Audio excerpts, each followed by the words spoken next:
Make the galaxy great again. Revenge of the Trump.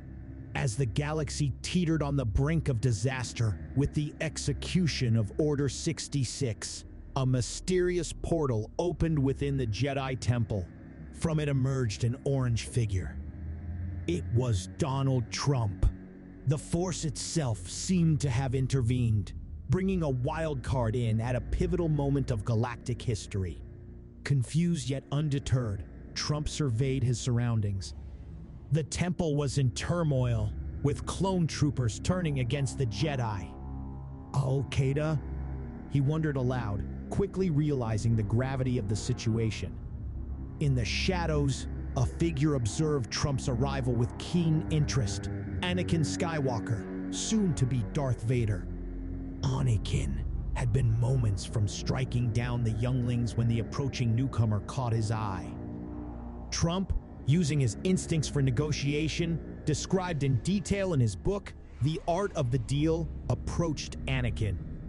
"You look like someone who could use some help," he said, intuitively sensing Anakin's internal conflict. "I've made peace with North Korea and Iran. This'll be a piece of cake. Let's work something out."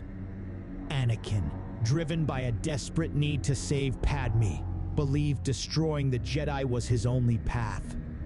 His master, Sidious, had promised him the power to prevent her death, a promise that fueled his descent towards the dark side.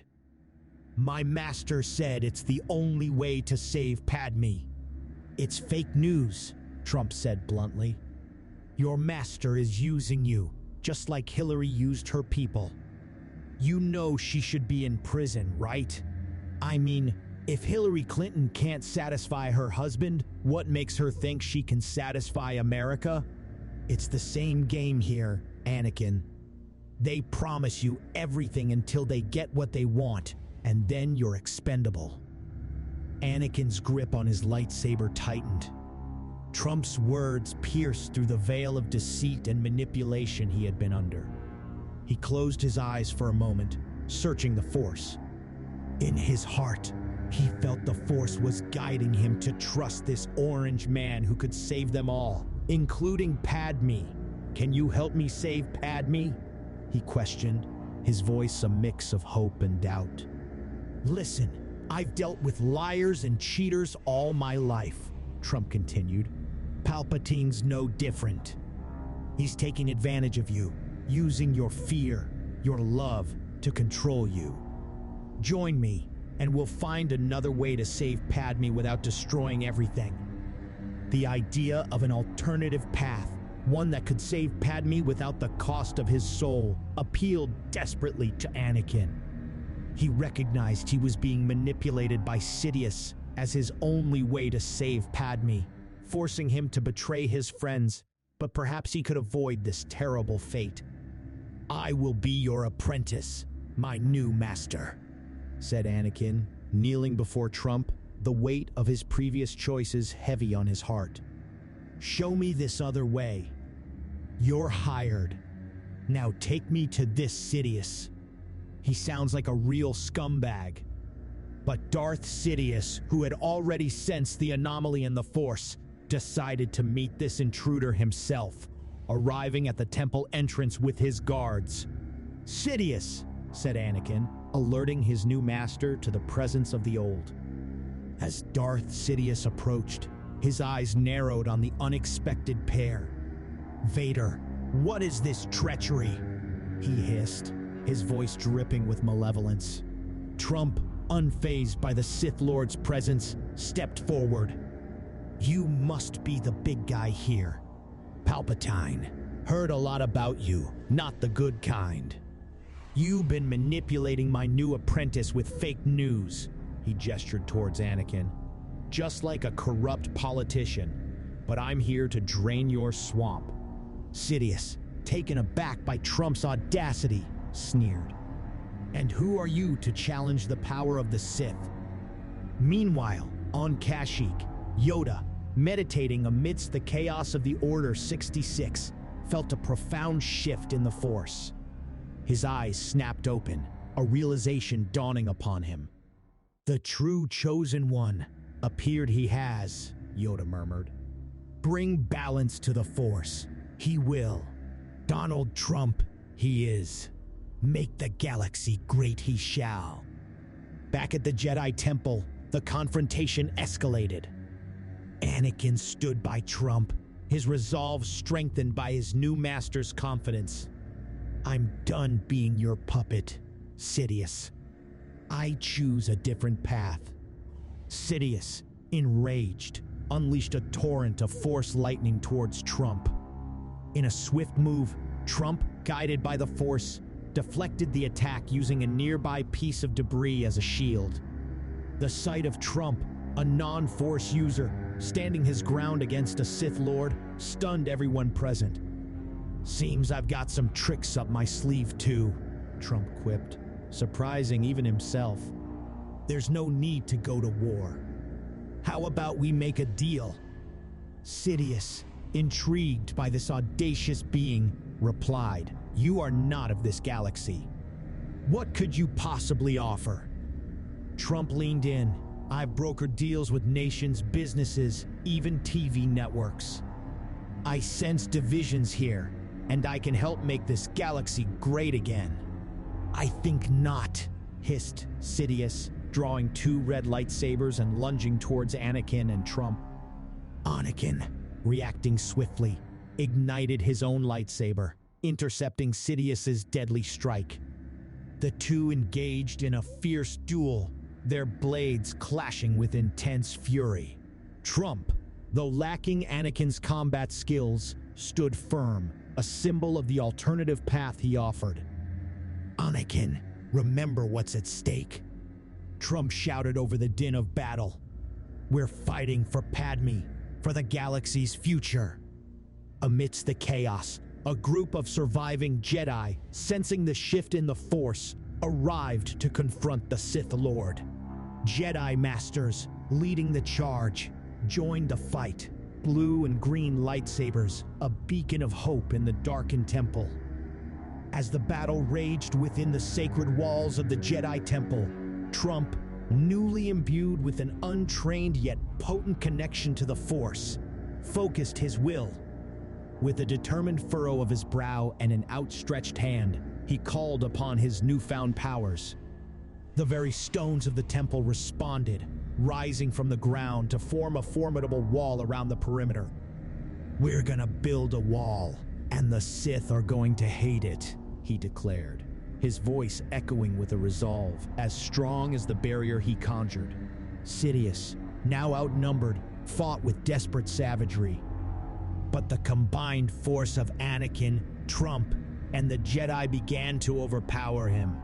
Anakin, fueled by a newfound purpose, fought not for anger or revenge, but for the future he desired with Padme. In the critical moment, as Sidious prepared to unleash another barrage of lightning, Trump stepped forward. Sidious, you're fired.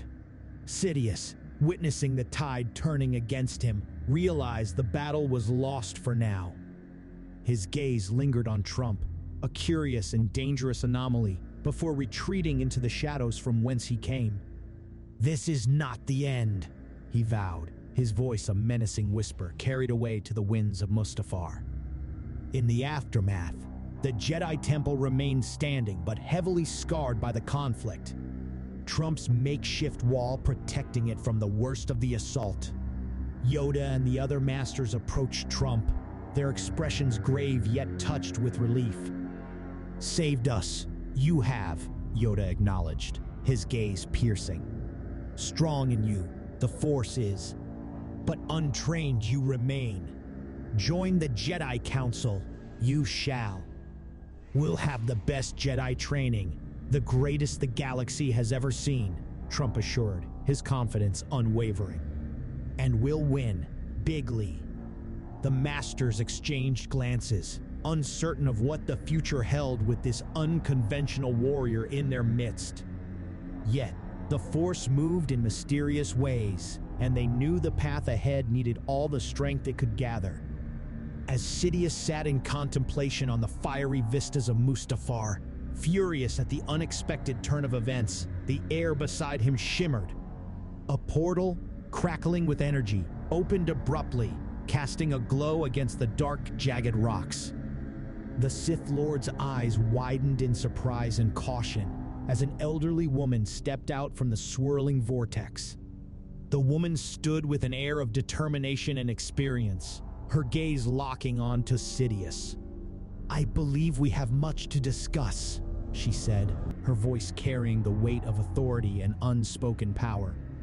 Sidious's eyes narrowed as he assessed this unexpected intruder. "You are bold to confront me alone. Do you not realize the power I wield? I seek to join you and serve the dark side of the Force," said the newcomer, kneeling before Sidious. "I see," cackled Sidious with laughter. "Together we will destroy the Jedi and rule the galaxy." "Yes, Master."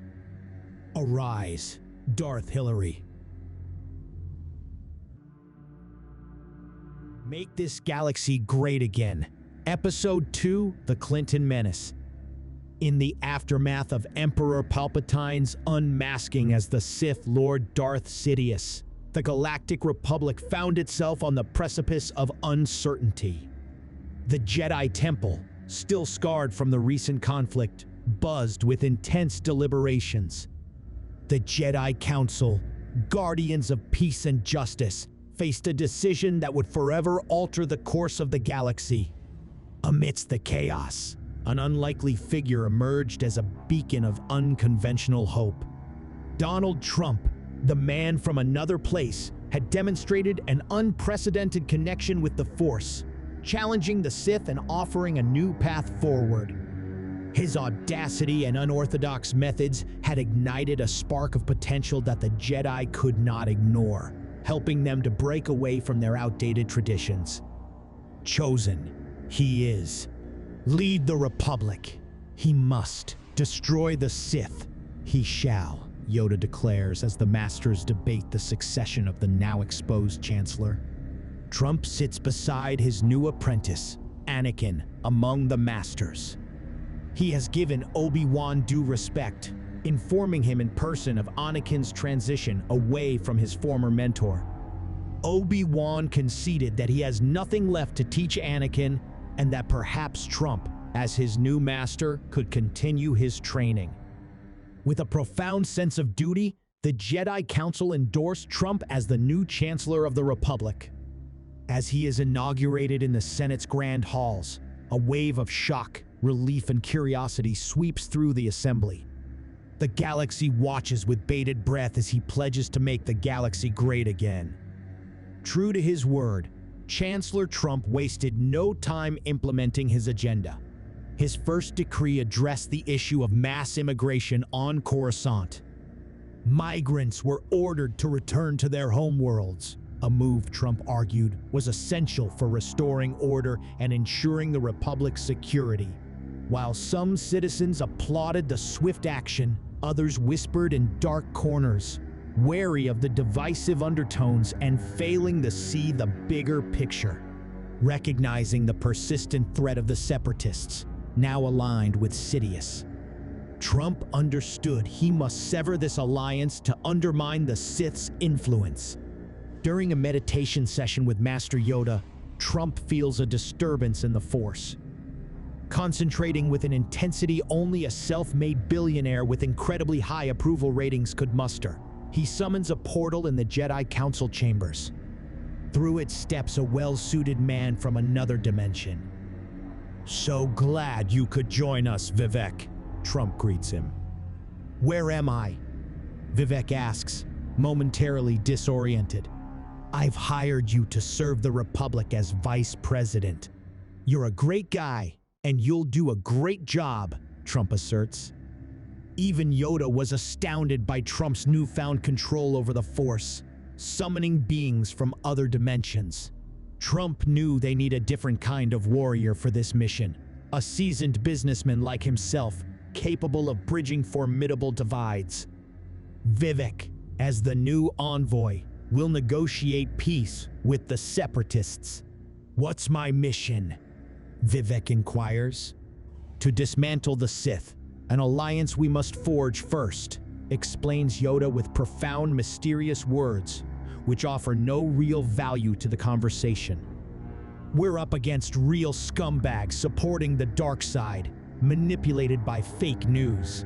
We need to ally them with the good guys before they help the bad ones, Trump explains. Democrats? Vivek asks. Yeah, but not as bad. You'll negotiate as the Republic's ambassador, Trump says, conjuring a smaller portal with the Force through which drops a book into Vivek's hands. The Art of the Deal by Donald Trump. Thanks, Vivek replies. Be cautious, we should. A master with the ambassador should go, Yoda suggests. Thus, Anakin and Obi-Wan are assigned as bodyguards for Ambassador Vivek's perilous mission.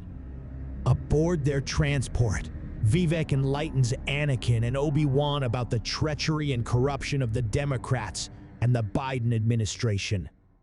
So, is Biden a Sith Lord? Obi-Wan asks.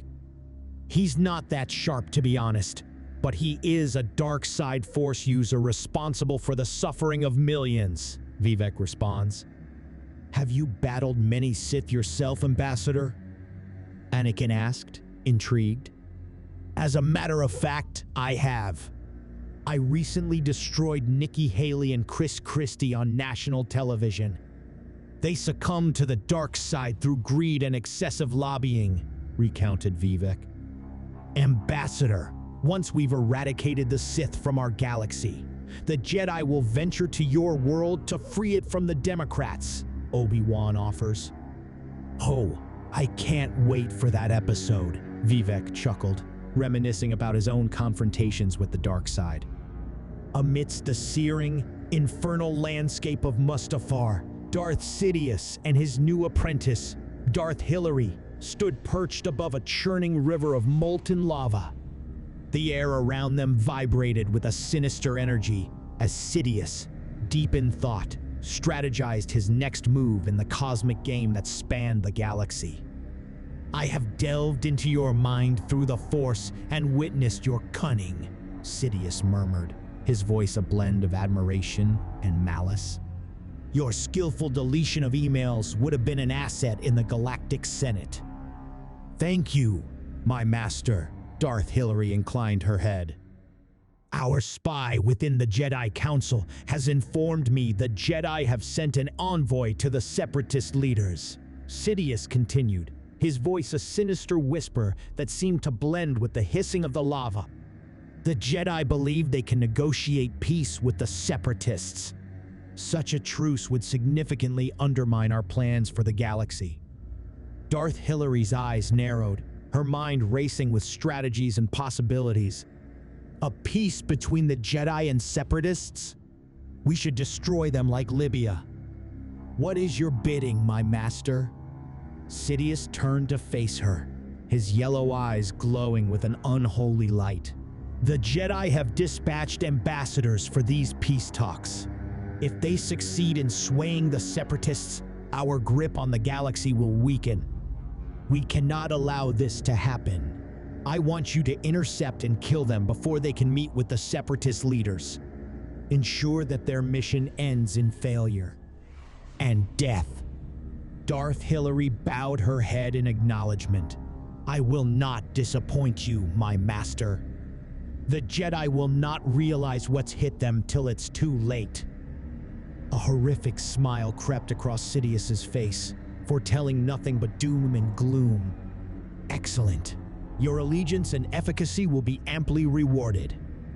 Proceed, Darth Hillary, and let the dark side be your ally.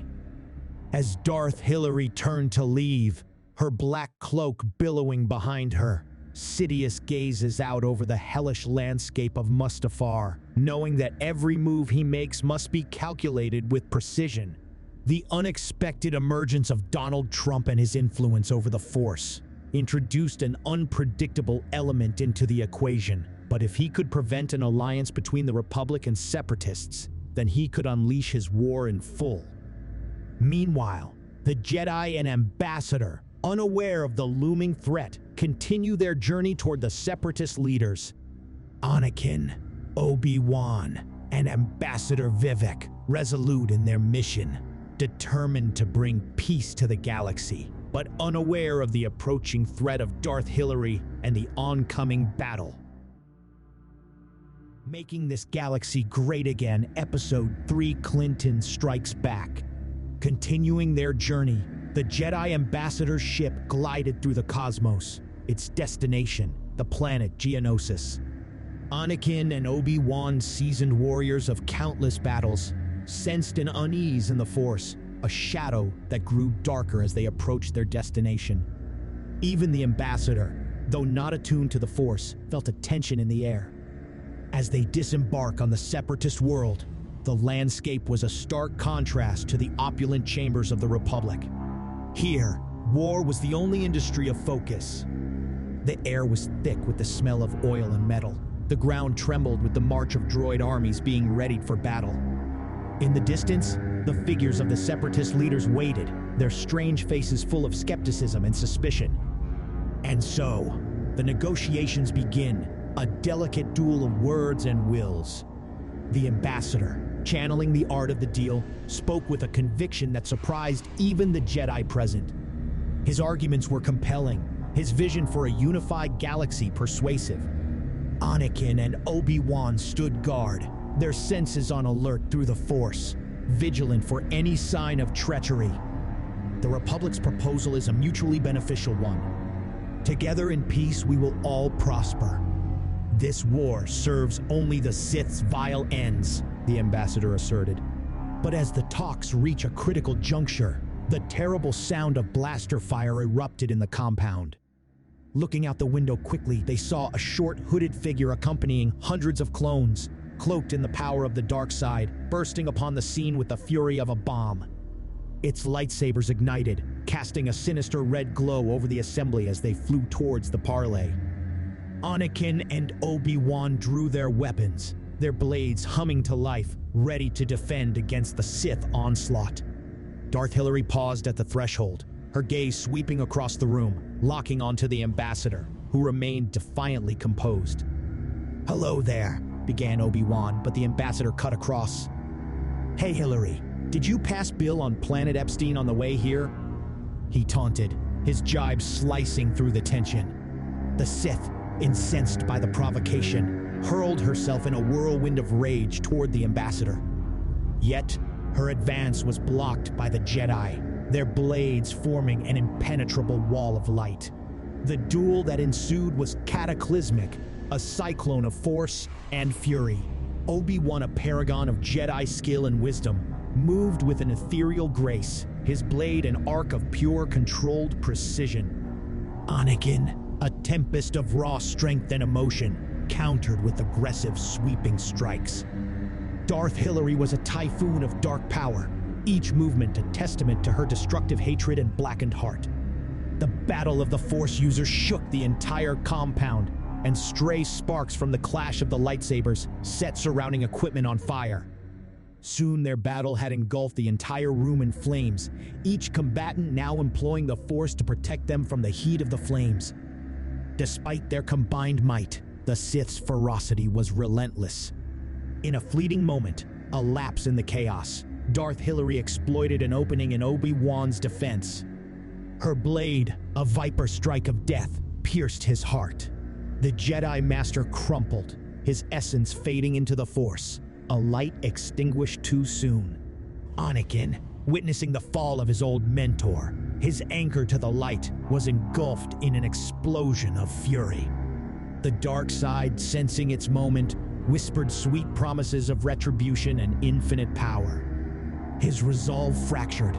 He surged forward with unchecked rage, overpowering Darth Hillary in a storm of grief and anger.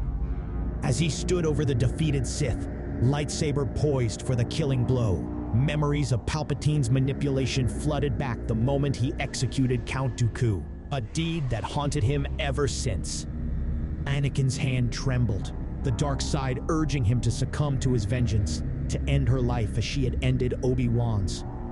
But then, a voice, clear and resonant, spoke through the Force. "Anakin, this is not the way. She must face justice for her crimes. Remember, She should be in jail, like many of her donors. It was his master, Trump, reaching out across the stars, his presence a calming balm to Anakin's grief-stricken soul. Anakin paused, the weight of Trump's words anchoring him back to the light. With a heavy heart, he turned off his lightsaber, his decision made. He bound Darth Hillary with restraints as she hurled venomous insults, her fate to be decided by the justice of the Republic. "I could have been the first female president," she spat. "I'll kill you like I killed Gaddafi." The aftermath was a scene of devastation. The separatist leaders, shocked by the violence, withdrew from negotiations, their fear of the Sith overcoming their desire to find peace with the Republic. Anakin stands among the ruins, heavy with grief and anger.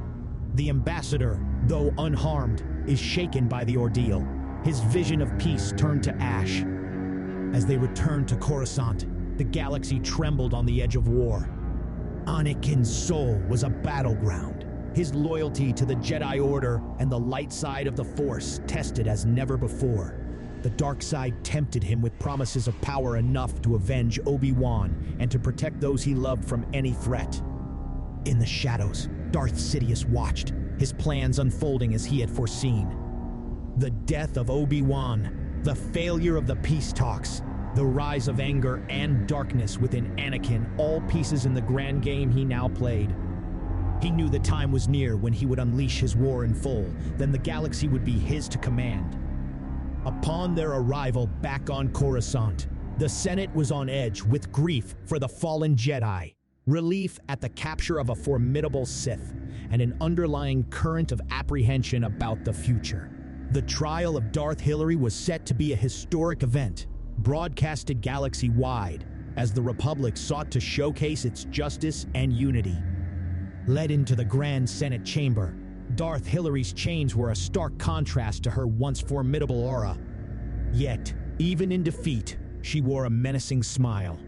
The trial commenced under high security, with representatives from across the galaxy in attendance. The ambassador, leading the prosecution, presented a meticulous case, outlining the heinous crimes committed by Darth Hillary. War crimes, treason, murder, tax evasion, and that's not even in this universe. Killery, he announced. But here, in this dimension, I'll just settle for conspiring with the Sith to overthrow the Republic and the murder of a Jedi Master. The evidence was overwhelming, the testimonies of survivors and heroes irrefutable. Anakin, called to witness, spoke of the fierce battle, the loss of his mentor, and the crucial moment when he chose justice over vengeance, influenced by Trump's guiding words through the Force. Darth Hillary, given the chance to speak, did so with a chilling defiance, showing no remorse and instead warning of deeper shadows within the Republic itself, shadows she claimed were ignored by those blinded by their righteousness and collusion with Russia. The trial progressed with the galaxy watching intently. Chancellor Trump, overseeing the proceedings, projected a calm yet determined demeanor, embodying the Republic's strength and moral conviction. After days of intense debate and deliberation, the verdict was delivered. Darth Hillary was found guilty on all counts. The chamber fell silent as the sentence was pronounced. Life imprisonment in a maximum security facility designed to contain even the most powerful Force users. This decision, influenced by Trump and the Ambassador's Council, was a statement of the Republic's commitment to justice and due process, even in the face of profound darkness. As Darth Hillary was led away, the Senate erupted in a mixture of applause and somber reflection. The trial's conclusion marked a significant victory for the Republic, but also a reminder of the fragile peace that hung like a thin veil over the galaxy. Anakin, his spirit still tormented by the dark side's lure, felt a temporary solace in the trial's outcome. Yet, the loss of Obi-Wan and the ever-present temptation of power continued to haunt him, a silent storm raging within. Back in the shadows, Darth Sidious observed the trial's outcome with cold interest. The imprisonment of his former apprentice was a setback, but far from a defeat. The Dark Lord's plans were far-reaching and complex, with each move calculated to bring the galaxy one step closer to his ultimate dominion. As the Republic celebrated its legal victory, the seeds of future conflicts continued to grow, nurtured by hidden agendas and the dark side's insidious whisper. The fate of the galaxy remained uncertain, suspended between light and darkness, order and chaos. And at the heart of this cosmic struggle stood Donald Trump, the unpredictable chosen one, whose actions and decisions would continue to hinder him. The question of whether he could truly make the galaxy great again remained unanswered. Sidious closed his eyes, willed the Force to send him warmongers. Suddenly, although Sidious had expected it, another portal appeared out of which stepped three men. Tony Blair, George Bush Jr., and Dick Cheney. "Welcome, my ambassadors of death," said Sidious with a menacing smile.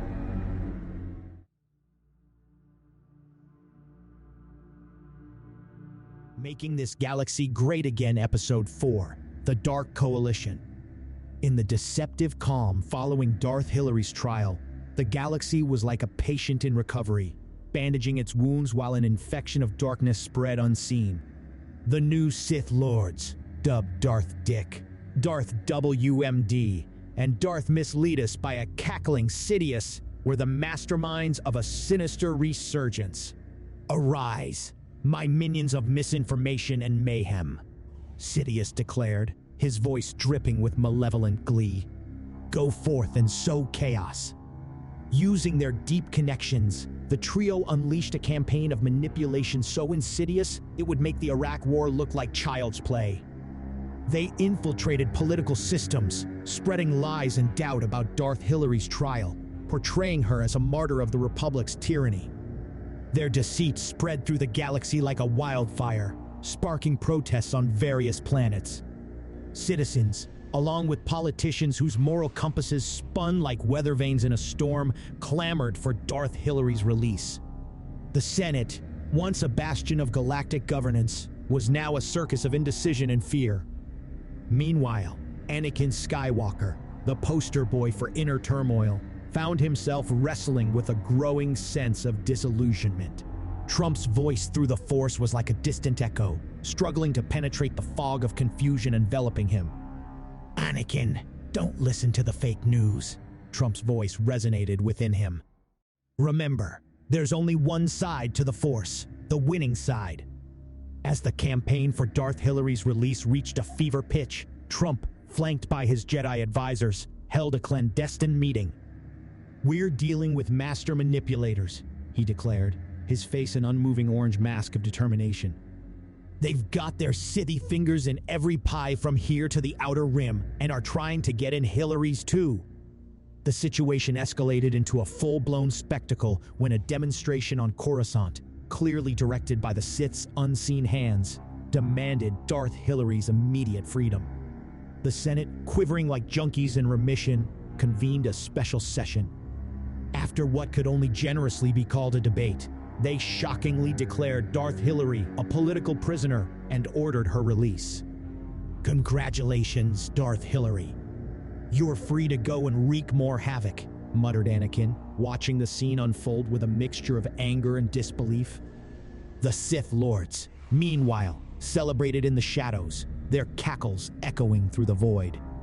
They met with separatist leaders, promising them support and sharing plans for a new droid army that would ensure their victory against the Republic.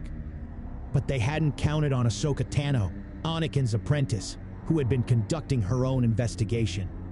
Her findings led her down the dark alleys of Coruscant, through a web of lies and deceit spun by the Sith.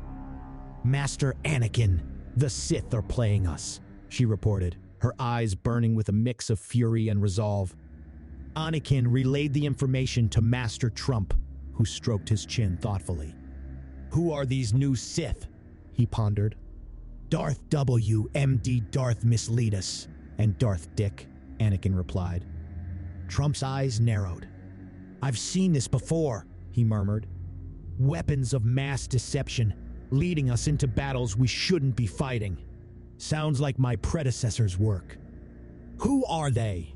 Anakin inquired, a sense of dread creeping into his voice. War criminals from my world, Trump replied gravely. Bush, Blair, and Cheney, the trio of terror.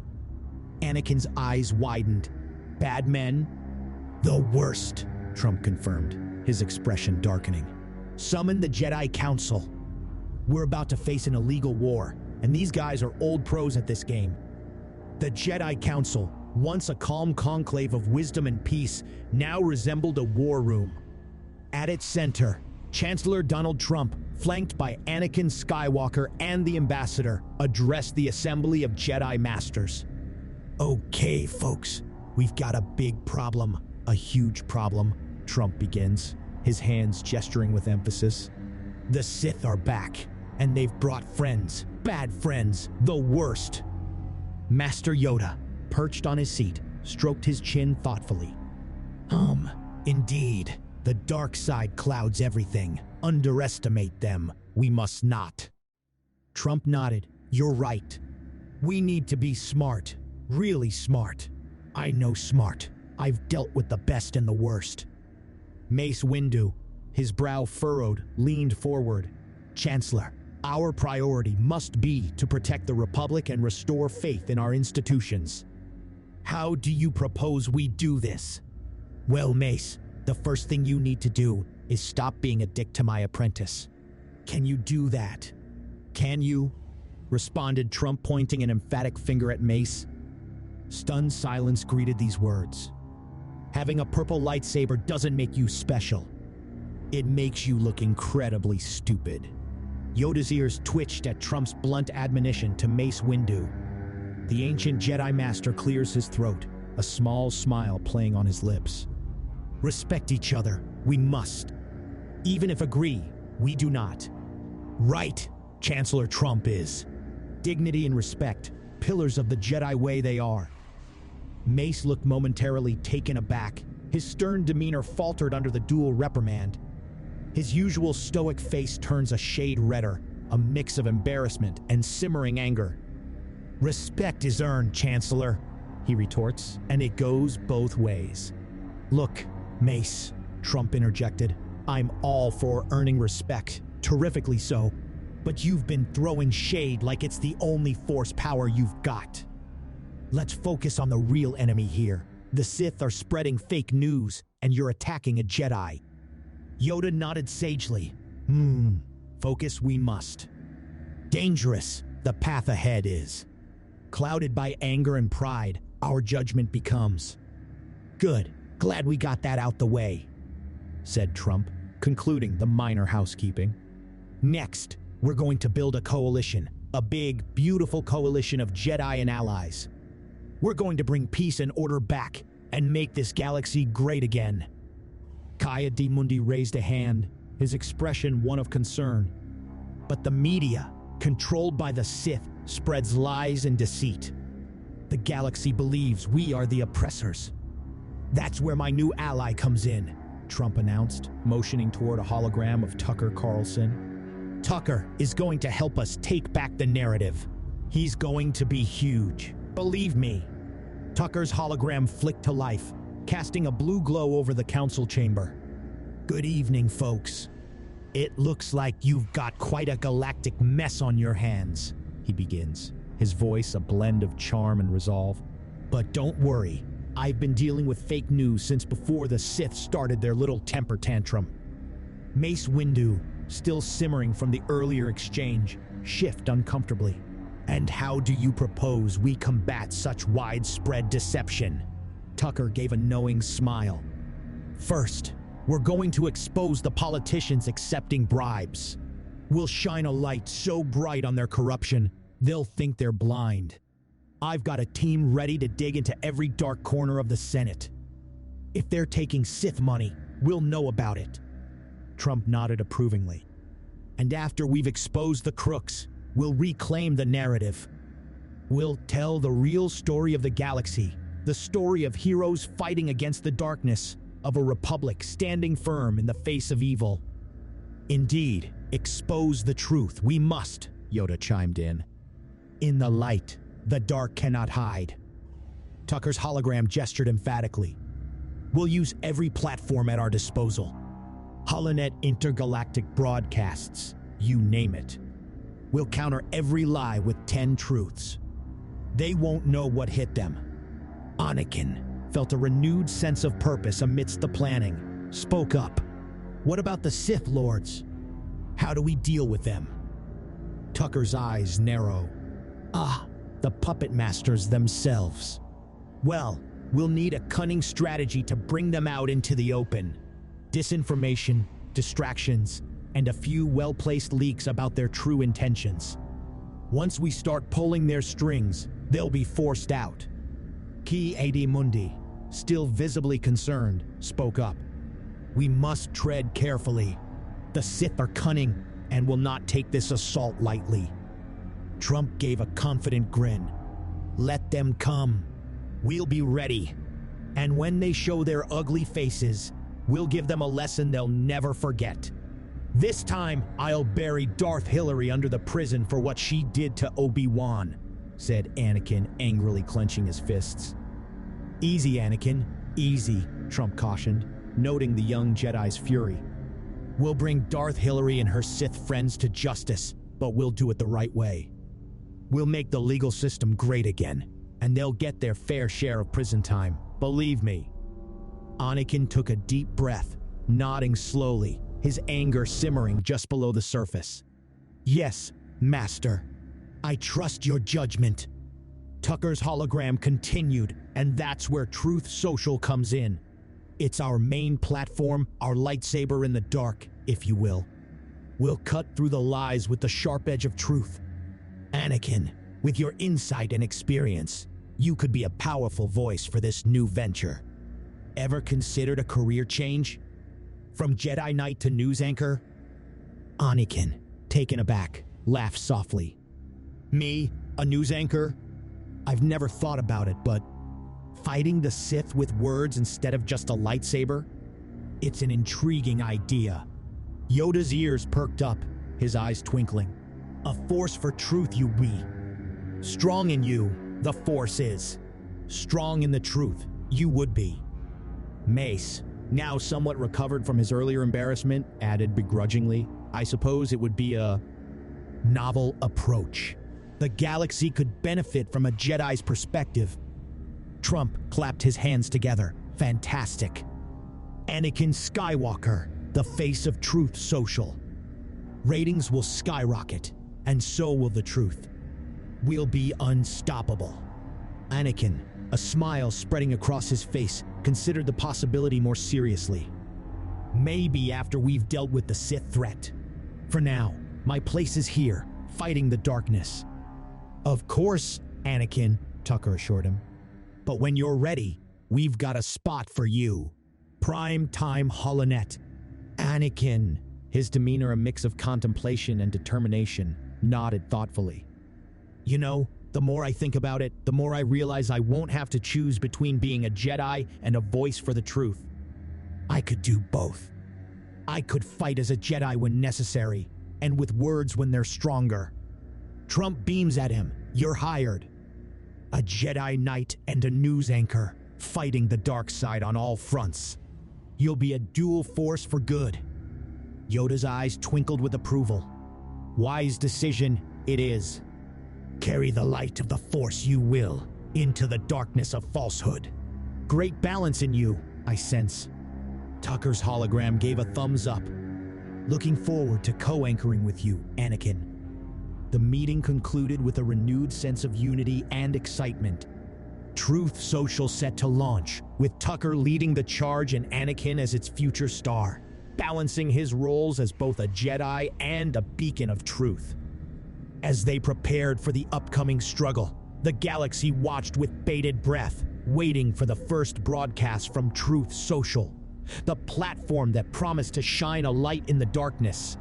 The Sith Lords, unaware of the storm that was about to hit them, continued their scheming, oblivious to the fact that their reign of lies were about to face their greatest challenge yet. Thanks for joining us. Star Wars, Episode 5, The Clinton Menace Part 2. On the fiery landscape of Mustafar, fresh from her release from prison, Darth Hillary stood with her new compatriots, the infamous trio of death, Darth Dick, Darth WMD and Darth mislead us. The air crackled with the heat of the planet and the simmering evil of the Sith Lords. Darth Hillary, her heart as cold and black as the voids of space, broke the awkward silence. I like this place. It reminds me of the good old days on Earth. The bloodshed, the deception. It was quite the show we put on. Democrats versus Republican. They all laughed menacingly. You're damn right. They misunderestimated me, but look what we did to Iraq. Darth WMD reminisced. Don't forget the spin I had to put on the war, W. MD's here, terrorists there. It was too easy.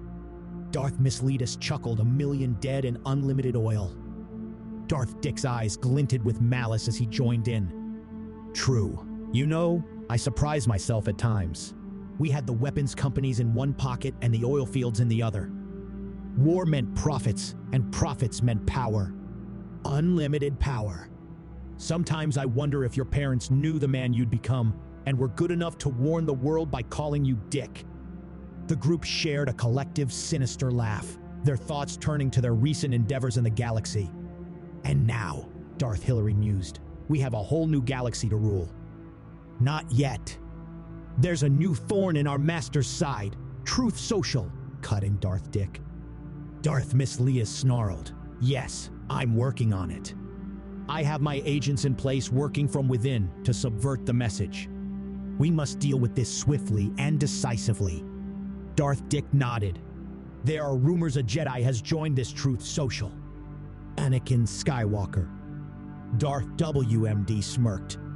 We've dealt with worse. We'll crush this Truth Social and anyone who dares speak against us. I know that human beings and fish can coexist peacefully, but Jedis I'm not so sure about. Suddenly, the dark figure of Darth Sidious materialized from the shadows, his presence commanding and ominous. We have much to do, he hissed. Tucker Carlson and Anakin Skywalker are becoming problematic, rallying the galaxy against us and disrupting our plans. Darth Hillary bowed slightly. What would you have us do, Master? Sidious's eyes gleamed with a sinister light. Darth Hillary, you have experience dealing with pesky insurgents. You will end this, Tucker Carlson. Yes, Master. Do not fail me again. As for the rest of you, Sidious continued, turning to the other Sith, focus on this Truth Social. Discredit them, spread doubt and fear, but subtly. We cannot afford a full-scale rebellion. Continue to stir chaos across the galaxy. We must keep the Republic on its heels, unsure and divided. Only then can we strike and reclaim what is rightfully ours. If only we had Murdoch, our previous master here, said Darth Misleadus, before he and the others bowed, taking their leave, each already formulating their dark fuckery as they dispersed. The volcanic landscape of Mustafar seems to echo with their malevolent laughter. Meanwhile, in the grand studio of Truth Social, Tucker Carlson and Anakin Skywalker were about to go live with their latest broadcast, a beacon of truth in a galaxy riddled with deception. The studio buzzed with a palpable sense of urgency and determination.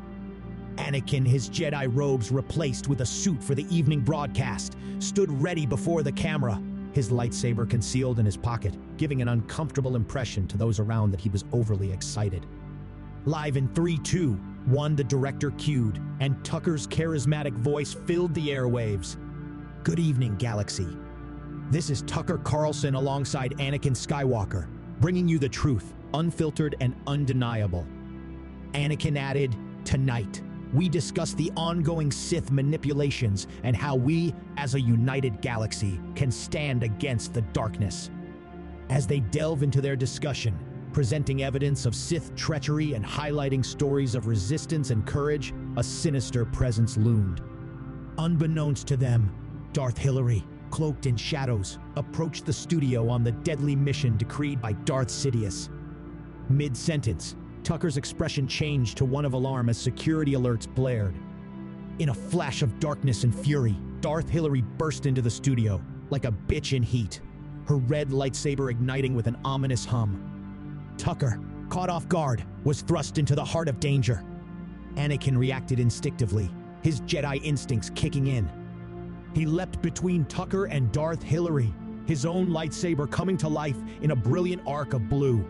"Get back, Tucker," Anakin shouted as he parried a vicious strike from Darth Hillary. The duel was intense, a whirlwind of light and shadow. Anakin fought with all his might, driven by a desire to protect and avenge his fallen master. The clash of their lightsabers was a violent blur, illuminating the studio with each strike and parry. Anakin, fueled by righteous anger and a deep-seated desire for justice, pushed Darth Hillary back. But the Sith's malice was overwhelming, her power a dark tide against which Anakin struggled. As the battle raged, Anakin became acutely aware of the limitations imposed by his attire. His Tom Ford-style suit, stylish and sharp for the broadcast, was now a hindrance in combat. It clung tightly to his body, restricting his movements and making each dodge and weave more laborious. Anakin's usual fluidity and grace were hampered by the constricting fabric, his breaths becoming more labored as he fought to maintain his pace. He realized with a growing sense of dread that his choice of clothing for the show might now be a critical weakness against Darth Hillary's relentless onslaught. How could a being so evil exist, Anakin thought, as he struggled against the tide of darkness she wielded. As Darth Hillary sensed Anakin faltering, she intensified her assault. Her strikes became fiercer, each one a thunderous echo in the studio. Anakin, his agility compromised, found himself on the defensive, parrying desperately as his suit seemed to tighten around him like a vice. In a critical moment, Darth Hillary exploited Anakin's hindered mobility. She unleashed a flurry of strikes, each one a potential death blow. Anakin, struggling against both his opponent and his restrictive suit, felt a surge of panic. He was a Jedi, trained for battle, but now he was trapped in a cage of fabric and threads. Just as Darth Hillary prepared to deliver a devastating blow, her lightsaber arcing down towards Anakin's neck, a commanding presence filled the room.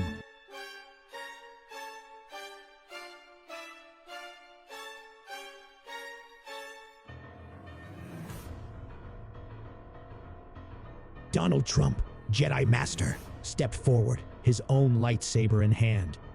With a swift and decisive move, he deflected her attack, saving Anakin from certain death. Anakin collapsed to the ground, exhausted, and watched the two Titans showdown. As Trump engaged Darth Hillary with a skill and finesse that belied his appearance, Anakin realized the importance of always being prepared for any eventuality. Lying there, catching his breath, he made a mental note to choose more practical attire for future battles. For now, he watched as Trump stood between him and Darth Hillary, the fate of the galaxy unfolding in a duel of light and darkness, of freedom and tyranny. "Enough, Hillary," Trump bellowed. "Your reign of terror ends now." Darth Hillary, her eyes burning with hatred, turned her attention to Chancellor Trump. "You think you can stop me? I've destroyed planets, ended civilizations, killed Gaddafi. You are nothing. I should have been president. Not you." And the final showdown began, an epic battle between the dark and the light. Trump and Darth Hillary exchanged heavy blows, their lightsabers clashing with a fury that shook the studio. Anakin, injured but not defeated, watched as his master confronted the embodiment of evil. As they fought, the galaxy watched, gripped by the live broadcast that had turned from a news show into a battle for the fate of the galaxy. Their chancellor, their hero, battled for their freedom from the oppression of the Sith. Every strike, every maneuver was a message, a symbol of the ongoing struggle between good and evil. Trump and Darth Hillary circled each other, their lightsabers casting long shadows. "You're a disgrace, Hillary," Trump taunted, deflecting her furious blows with deft moves. "You could have been a force for good, but you chose the dark side along with Barack and the other losers." Darth Hillary hissed back, her voice a venomous sneer. "I was always destined for greatness. You, Donald, are just an interruption, a minor blip in the grand scheme of things." They continued to duel as Anakin, struggling to his feet, watched in awe. Trump, with surprising agility, leaping across the room with a grace that defied his build, holding his own against the Sith Lord. The Jedi Master's actions spoke louder than any broadcast, a live testament to the courage and resilience of those who stood against the darkness. "You're all talk, Hillary, no action," Trump continued, his voice booming over the clash of their lightsabers. "Your lies about Russia, your emails. You're unfit for any office, let alone president." Enraged, Darth Hillary's attacks became more aggressive and reckless. "I will not be lectured by a buffoon. I will have my revenge for every defeat, for everything, even for Bill." Trump, unfazed, mocked her with a smirk. "Oh yeah? How's he doing on planet Epstein?" The battle raged, echoing through the studio and across the galaxy. Now fully recovered, Anakin joined Trump's side. Together, they pushed Darth Hillary back, their combined strength slowly overpowering the Sith. "This is for the Republic, for democracy, and for all those who believe in the truth," Anakin declared heroically. Meanwhile, Darth Sidious watched the duel from Mustafar, his expression darkening with each passing moment. "This bitch!" he exclaimed, realizing the setback Darth Hillary had caused to his dark plans for an empire. Sidious finally understood why she failed to become leader in her own world, as she was far too incompetent to be even a Sith. As the duel reached its climax, Darth Hillary, realizing she was outmatched, made a desperate attempt to flee. A sudden, blinding explosion covered her retreat. When the smoke cleared, she was gone, leaving the studio in disarray, but the galaxy more united than ever against the darkness that had been exposed live on broadcast. In the aftermath, Trump and Anakin stood side by side, their victory a powerful message broadcast across the stars. "We may have won this battle," Trump declared solemnly, his gaze piercing through the camera, "but the war goes on. We must remain vigilant, united, and always ready to stand up for what's right." Anakin nodded, his respect for his master deepening. "Yes, my master is right. The Sith will continue to spread lies and chaos, but as long as we hold on to the truth, they will never truly win." The broadcast ended, leaving the galaxy in a state of euphoric unity. The forces of light had won the day, but the dark side lurked, waiting for its moment to strike back. Yet, with heroes like Trump and Anakin leading the charge, the galaxy knew it had protectors ready to fight for truth, justice, and the galactic way. At that moment, the Force ghost of Obi-Wan appeared before Anakin. Glowing amidst the chaos of the studio, Anakin couldn't help but feel a sense of relief mixed with his usual penchant for wry humor. "Well, if it isn't Obi-Wan Kenobi." "Fashionably late, as always," Anakin quipped, brushing off the remnants of the battle. "Obi-Wan's ghost," replied with a gentle smile. "I see your sense of humor wasn't dulled by the duel, Anakin. And here I thought you'd be too preoccupied with your new broadcasting career to crack jokes." Anakin shrugged, a smirk playing on his lips. "Oh, you know me, Obi-Wan. I'm a master of all trade, just not a Jedi Master yet. Jedi Knight by day, galactic news anchor by night." Obi-Wan's apparition nodded approvingly. "Your victory today was crucial, Anakin. But remember, the Sith are cunning. Today's triumph is but one battle in a much larger war." Anakin's expression sobered. "I know, Obi-Wan. But with Trump and the entire galaxy watching, I think we've got a fighting chance." Obi-Wan chuckled as his presence began to fade. He imparted one final piece of wisdom. "Next time, make sure your pants aren't too tight." Back on Mustafar, Darth Sidious contemplated his position. The Sith had been unmasked across the galaxy due to Darth Hillary's foolish actions and defeat. He recognized the need for a dramatic display of power to quell the growing resistance. Fortunately, the newly completed Death Star, a colossal weapon capable of destroying entire planets, was just the weapon he needed. An evil smile spread across his face at the thought of its first target, Coruscant.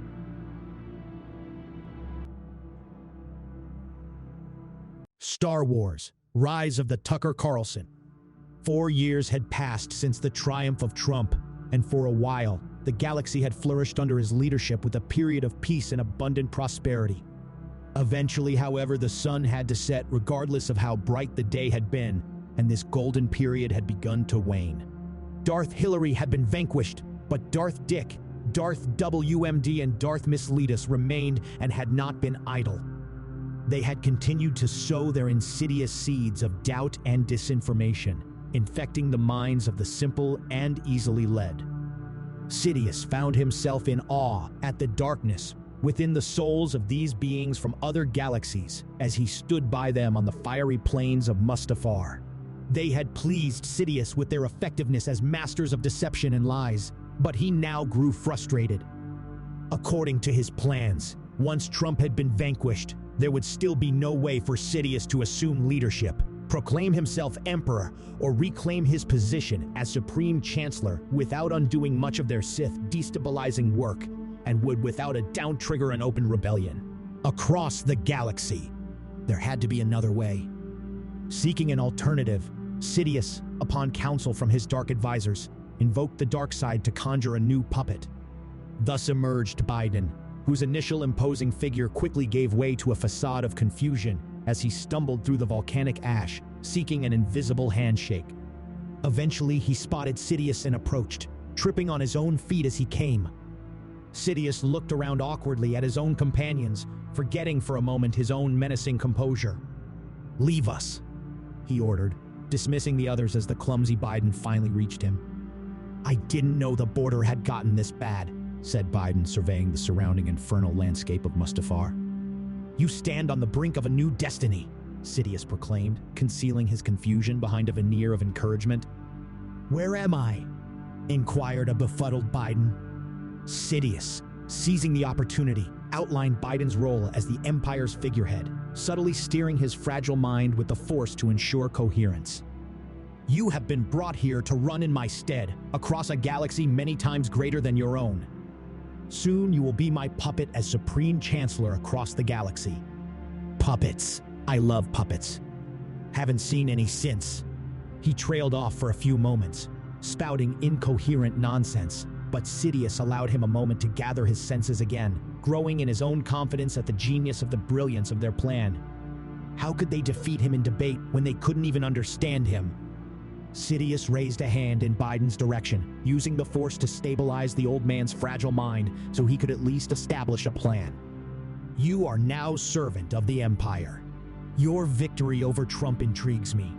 Elaborate on your strategy," Sidious commanded. "Well, it's quite simple. You see, my son Hunter was a junkie. Still is, mind you. Heck, even at 54, he still likes a sniff of the old white stuff. I had the CIA suppress stories about his laptop and internet browser history. Boy, I thought I was sick, but Hunter's something else. So, in a nutshell, you need to set up organizations like the CIA to carry out the dirty work so you can keep your hands clean." Sidious stood contemplating for some time before announcing, "Very well. Then we will set up the GIA, the Galactic Intelligence Agency." Yet Sidious recognized a glaring vulnerability in his plan. Tucker Carlson and Truth Social. Tucker would have to be dealt with before they could have any chance of changing the narrative. After all, there was no way of controlling the people without first owning the messaging. "My master," said a voice behind him. "Dick, speak," Sidious commanded. "We cannot kill Tucker. He is too well guarded by the Jedi, but there is a better way." "Continue, Dick," spat Sidious, impatience evident in his tone. "Corporate takeover." And within weeks, Darth Dick had executed this corporate takeover to perfection. Tucker and Anakin had been fired from their own broadcasting corporation, Truth Social. It had been rebranded CNN, and now CNN had a new anchor familiar to Tucker at the helm. Karine Jean-Pierre had been personally recommended by Biden, while he still had his wits about him, and she was subsequently summoned instantly by Sidious. Her initial interaction with Sidious had been somewhat confusing for the seasoned Sith Master, with Karine seemingly incapable of providing a straight answer to even the simplest of questions.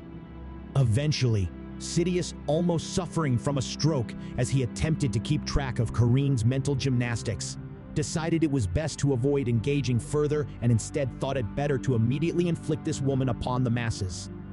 And so, The dominoes of democracy began to fall, with Trump suffering defeat in a suspiciously questionable election where even his own ballot appeared to have been cast for Biden upon recounting.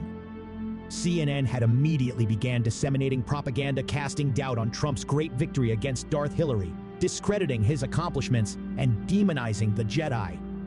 "This is not good, guys," said Trump, his characteristic confidence undimmed by recent events, sitting with a stoic expression upon his ever-orange face.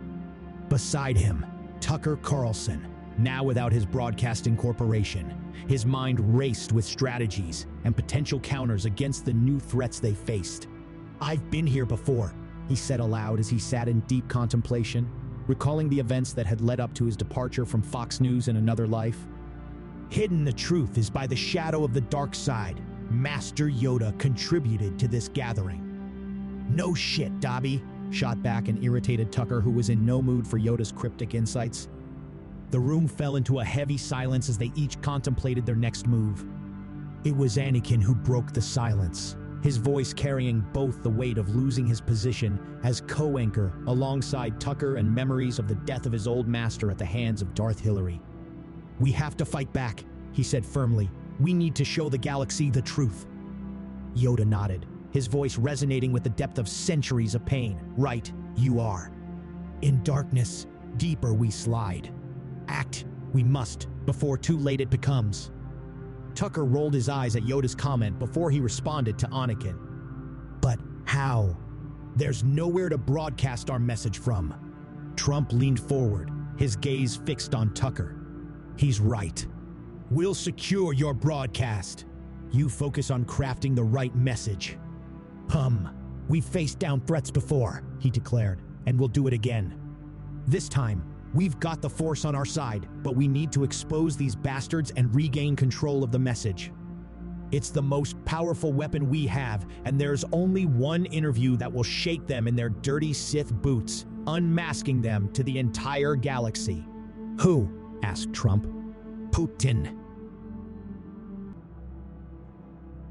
Star Wars Episode 7, The Force Awakens, again. Trump sat with Yoda in deep meditation after the recent turn of unfortunate events.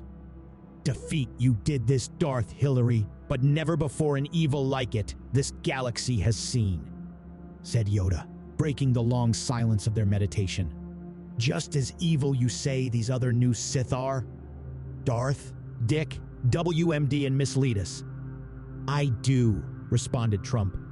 "But there is none more evil than Hillary, though Bush, Cheney, and Blair come pretty close.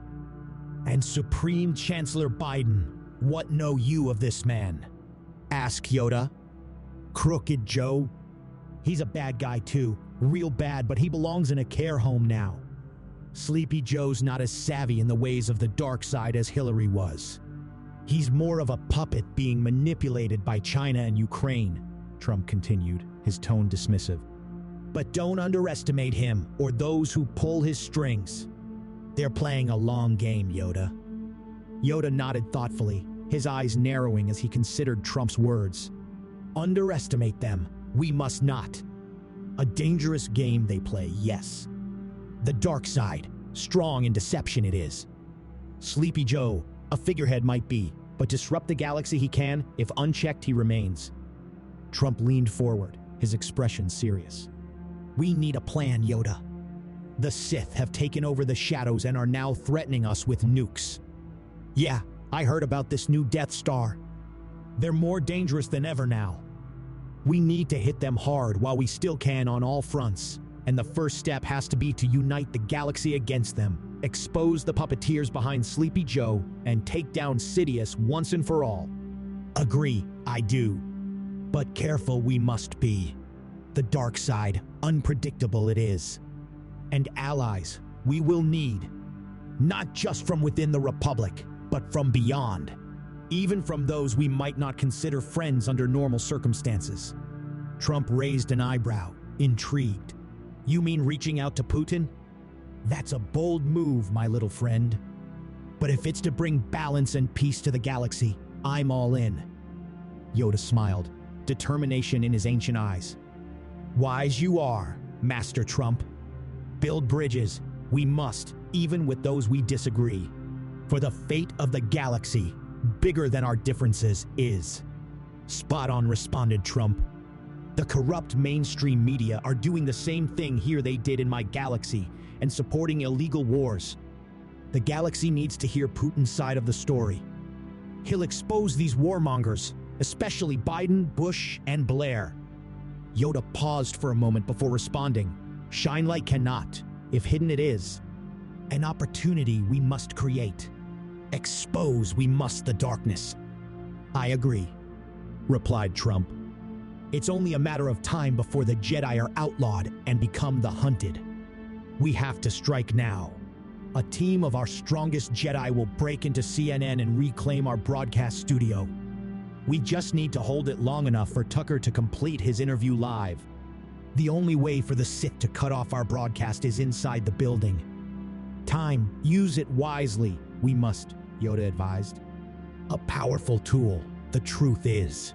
But ready for the backlash, we must be. The Sith, cunning in their response, will be. Trump nodded, his mind already racing with strategies and plans. We'll be ready, buddy. Just wait till Melania hears about this one. That evening, as the Jedi team, led by Trump and accompanied by a suited Tucker Carlson and Anakin Skywalker, approached the news studio, the air was thick with tension. This was more than a mere broadcast. It was a mission to unveil the truth in a galaxy clouded by CNN deception. Upon entering the studio, they were immediately met with resistance, not from physical barriers, but from the evasive mind games of the news anchor Karine Jean-Pierre. Her questions were like blaster fire, aimed to derail and confuse. After a slight pause to regather himself, Trump used the force to lift and put her head first into a trash can. It's where you belong, he quipped. With the room secured, Trump centered himself and extended his hands, concentrating deeply. A shimmering portal began to form, its swirling energies crackling with force energy. On the other side, the Kremlin's imposing silhouette was visible, a direct line to Putin himself. Putin, appearing suspicious gazing through the portal, seemed initially unwilling to step through into the unknown regardless of their explanations. However, he sensed the gravity of the moment and agreed to give the interview through the portal. I cannot join you there, but I will support your cause from here, he declared, his voice resonating through the studio. Bastard can speak English after all, thought Trump as he continued to focus on maintaining the portal connection. Putin had always insisted on communications through a translator to Russian. Meanwhile, the other Jedi formed a protective circle around them and held all entry points to the broadcast studio, lightsabers ignited and ready to defend against any threat. Tucker, ever the professional, began the broadcast, his voice steady despite the surreal situation. Ladies, gentlemen, and other beings from across the galaxy, today we bring you a message of unity and truth, a live interview with President Putin through a force portal, a first in galactic history. No sooner had the interview begun than the studio was besieged by clone troopers and Sith attackers, drawn by the surge of force energy. The Jedi sprang into action, their lightsabers swinging against the coming breach. The battle raged on, but through the chaos, Tucker's voice continued to resonate, carrying Putin's message of peace and the exposure of Biden's crimes on his own home world. The tactics he and his allies employed to claim and hold power, their warmongering corruption and deception. As the interview concluded, Trump shouted out to Putin with a final message as the portal began to fade. Don't trust China. And with a final push of force energy, close the connection. Breathing heavily, he looked around at the Jedi, Tucker, and the now silent studio. They had done it. They had broadcast the truth to the galaxy, despite the Sith's best efforts to silence them. This is just the beginning. We're going to make this galaxy great again, Trump stated, wiping the sweat from his brow as his gaze swept over his companions. Today, we've shown these bad guys they can't hide their crimes, even in another galaxy. The truth cannot be silenced. We stand united against the dark side. But the road ahead is long. We must be ready for what comes next. A large blast shook the building. We need to get out of here, shouted Tucker. As Anakin peered out the window, his sharp eyes caught the sight of Biden approaching the building, an entourage of figures cloaked in shadows trailing behind him. "Biden's coming, and he's not alone," Anakin warned, turning back to face the group. Yoda, his expression unreadable, nodded slowly. "To do damage limitation, he seeks. Yet more than that, there may be. Prepared, we must be." Trump, ever the strategist, raised a hand, signaling for calm. "Wait," he advised, his gaze fixed on the approaching figures. "If we can defeat Sleepy Joe and his allies here, we've won half the war. But be on guard, Joe's the slipperiest man in Washington." As Trump finished speaking, the portal he had just closed behind him appeared to reopen. The air shimmered, and suddenly, another figure was pulled through the dimensional rift, an old man from another dimension. "Who are you?" demanded Trump. "Fool of a toque. There is no time to explain. I am Gandalf the White, and I know your plight." "What is it, Gandhi?" asked Trump, annoyed at being called a fool, but Gandalf disregarded his question. "I bear grave warning. Your portal has weakened the fabric of reality, opening gateways across this galaxy and other dimensions, allowing for the return of ancient enemies. The Sith are coming," he said, looking visibly shaken and spreading an infectious fear to all within earshot. "Darth Bane, Darth Revan, Darth Maul, and many more." Trump's eyes widened at Gandalf's dire warning, the gravity of the situation pressing down on him. "More bad guys. This could be a problem," he muttered, turning to Yoda for guidance. Yoda remained still with his eyes closed for a moment, using the Force to confirm the truth in Gandalf's words. "Dangerous, this development is. Strengthen our defenses, we must. But hope, there is still. Powerful allies, we have." Anakin, still watching Biden's approach, spoke from the window. "What is your strategy, my master?" "We have to act fast." Trump nodded and turned back to Gandalf. "What about our guys? The good guys? If the bad guys are getting help, then why aren't we getting more Jedi?" Gandalf had been busy checking the trash can in which Kareem Jean-Pierre still resided for signs of life by striking it sharply with his staff, muttering quietly, "Another worm tongue, I see." "I was just getting to that." Trump and the Jedi looked around at one another with an awkward impatience. "Well," prompted Trump. "Well, yes," Gandalf confirmed, a serious tone returning to his voice. "The disturbance your portal caused has not only brought old threats, but also an old hope. Many Jedi who were lost in the Clone Wars and prior have agreed to return. Obi-Wan Kenobi, Qui-Gon Jinn, and many others hear the galaxy's call. They stand ready to join this fight." A wave of optimistic cheer washed over the broadcast studio, a reminder that hope could always find a way, even in the darkest times. "Outstanding," Trump exclaimed with a victorious smile. "Who needs NATO when we have such an alliance? Together, we'll form an alliance unlike any the galaxy has seen. These Sith will die like dogs, like Abu Bakr al-Baghdadi." Suddenly, Anakin's voice cut through the celebration. "They're here," he shouted as the sound of blaster fire echoed around them. Gandalf moved toward the door, behind which their adversaries were trying to break through. Closing his eyes, he stood with his staff raised, an embodiment of calm amidst chaos. "What are you doing?" Trump asked, puzzled by Gandalf's seemingly eccentric behavior with danger so near. After a moment of intense silence, Gandalf's eyes snapped open. "A Biden of Morgoth," he murmured.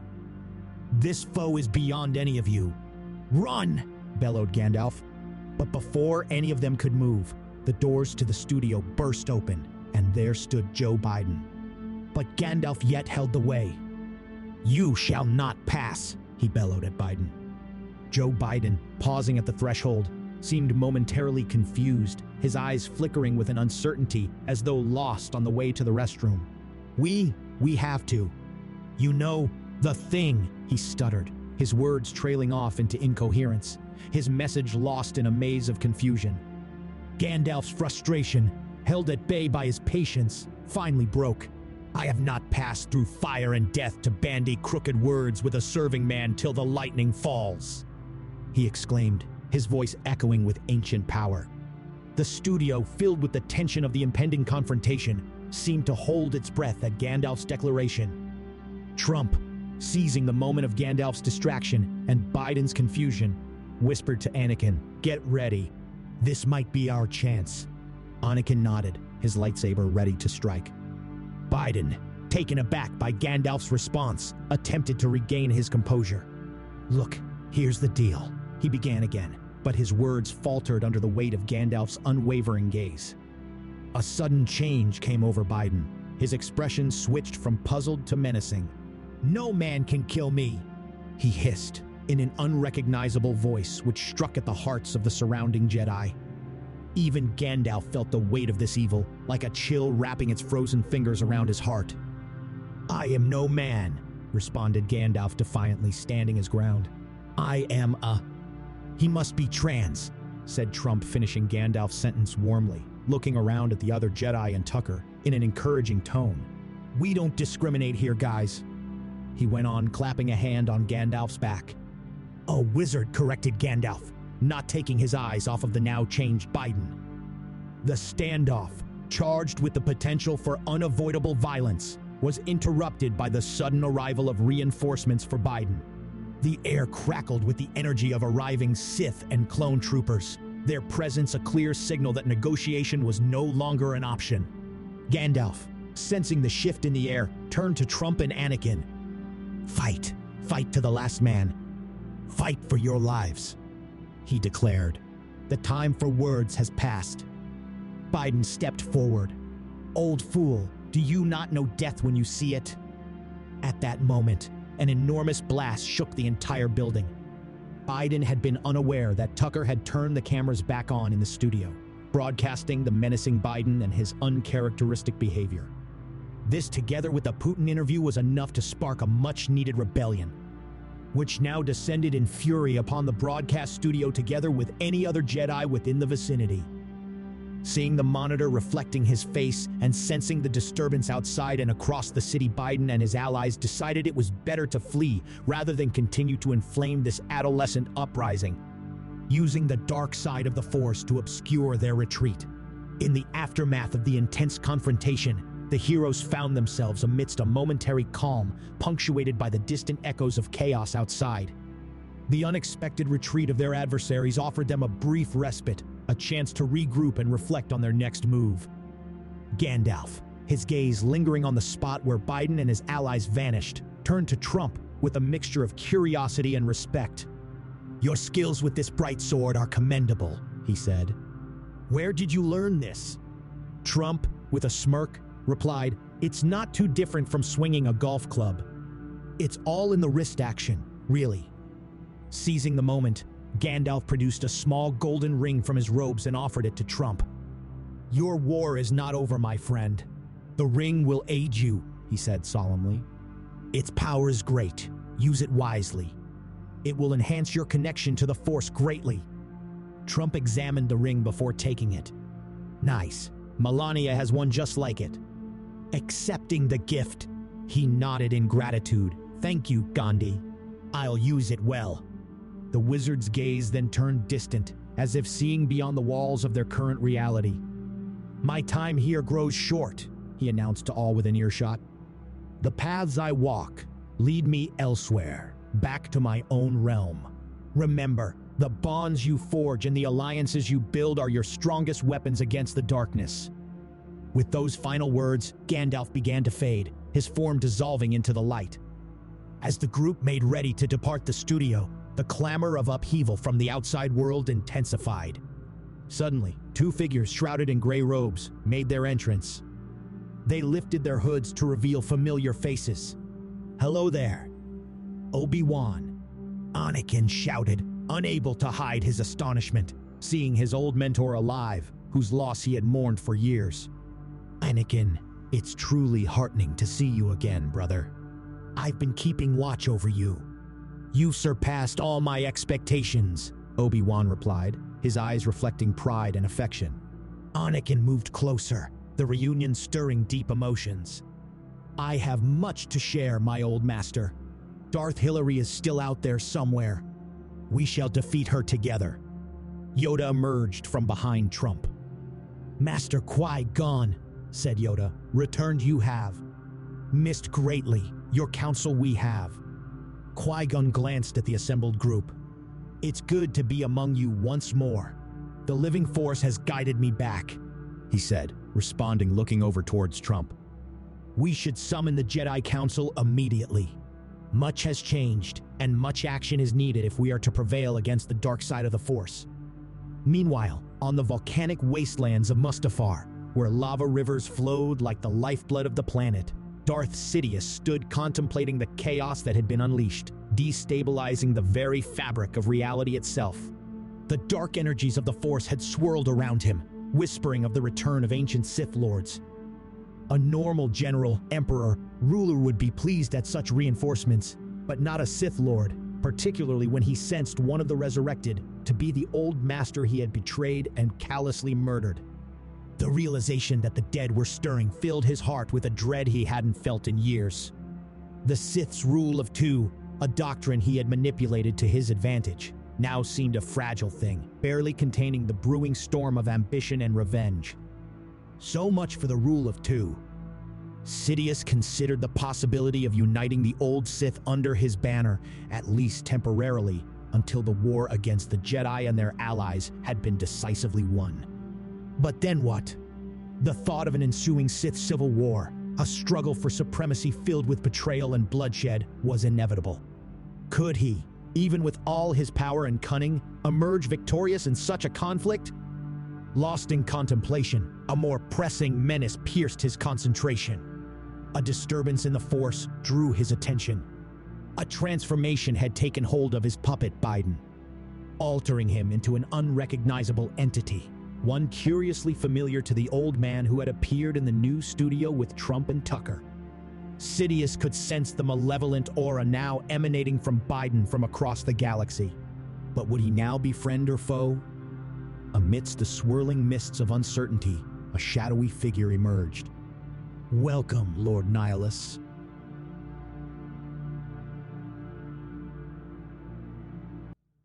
Star Wars, Episode 8, Echoes of the Ancients.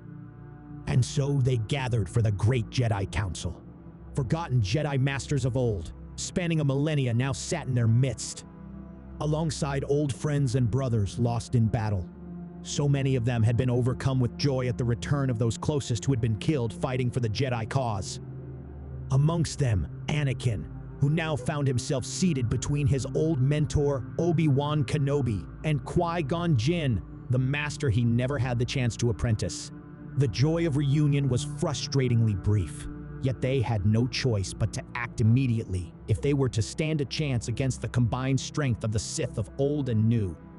The return of Obi-Wan had lifted much of the burden Anakin had been carrying for all these years after witnessing his murder at the hands of the villainous Darth Hillary. They now caught up on all that had happened since his death. "And so I told Maul, through the Force, as you fought him during the Clone Wars," Qui-Gon animatedly told Anakin as other Jedi around them listened inattentively. "If you let the dark side go now, that'll be the end of it. I will not look for you, I will not pursue you, but if you don't, I will look for you, I will find you, and I will kill you." Qui-Gon paused for a moment for dramatic effect before roaring with laughter. You should have seen his little horny red face. "Master Jin, the dark side of humor you have," chuckled Yoda. "Much probing you have done of this Sith Lord through the Force. Penetrated you have his mind." While the surrounding Jedi laughed, Anakin asked a question which had fascinated him for years. "Obi-Wan, what does it feel like to die?" "Well," said Obi-Wan, a mischievous smirk on his face, "I was watching you, through the Force, you dirty bugger." "Watching me? What do you mean, Obi-Wan?" asked Anakin in surprise. "A lightsaber is not designed to enter the body in that manner, regardless of what Padme thinks." "It's not what it looks like, Obi-Wan," whispered Anakin defensively, his cheeks flush with embarrassment. "Why were you watching Padme and I anyway?" "I was checking if you had mastered your training," responded Obi-Wan. "Besides, your technique was off. Have you learned nothing in my absence?" "Well, Master Trump advised that I should grab them by the..." But he was cut off as Qui-Gon now stood to address the packed council. "We have been returned to you in a stroke of sheer fortune, but as we crossed over, the Force showed us many Sith also returning. We are heading into the Great War, and I fear our only hope is to trust in the living Force," exclaimed Qui-Gon. "It is clear to me that the Force has chosen Master Trump to be our commander and chief in this trial. I therefore urge this council to appoint him Grand Master." "Thank you, Qui-Lone. You're a great guy," responded Trump. Now, from what we all seen at the CNN studio, it looks like Sleepy Joe's being possessed by a demon. To be honest, I feel sorry for the demon, but hey, I did warn everyone he's a bad guy. All council members nodded solemnly. "We have a small opportunity we could use to our advantage with all these Sith returning.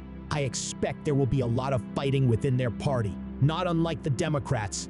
What can I say? There's no honor amongst thieves, but if we strike fast enough, we can destroy them while they're still divided. So, I propose we pull together our own strike team of only the most powerful Jedi and strike at the head of the snake before the war can start." "And how many Jedi do you envision forming this elite team?" inquired Mace Windu. "9 Master Jedi will form this Fellowship of the Force," Trump declared. "Very well. Who do you choose, Master Trump?" asked Mace. "You and I will go, along with Yoda, Qui-Gon, Anakin, Mundi, Plo Koon, and Obi-Wan," responded Trump, pointing to each in turn around the room. Mace nodded in acceptance of the invitation. "Of this Fellowship of 9, who the last member will be?" asked Yoda. At that moment, an overwhelming presence filled the room, its intensity compelling them into a reverent silence. A voice, ancient and profound, permeated the air.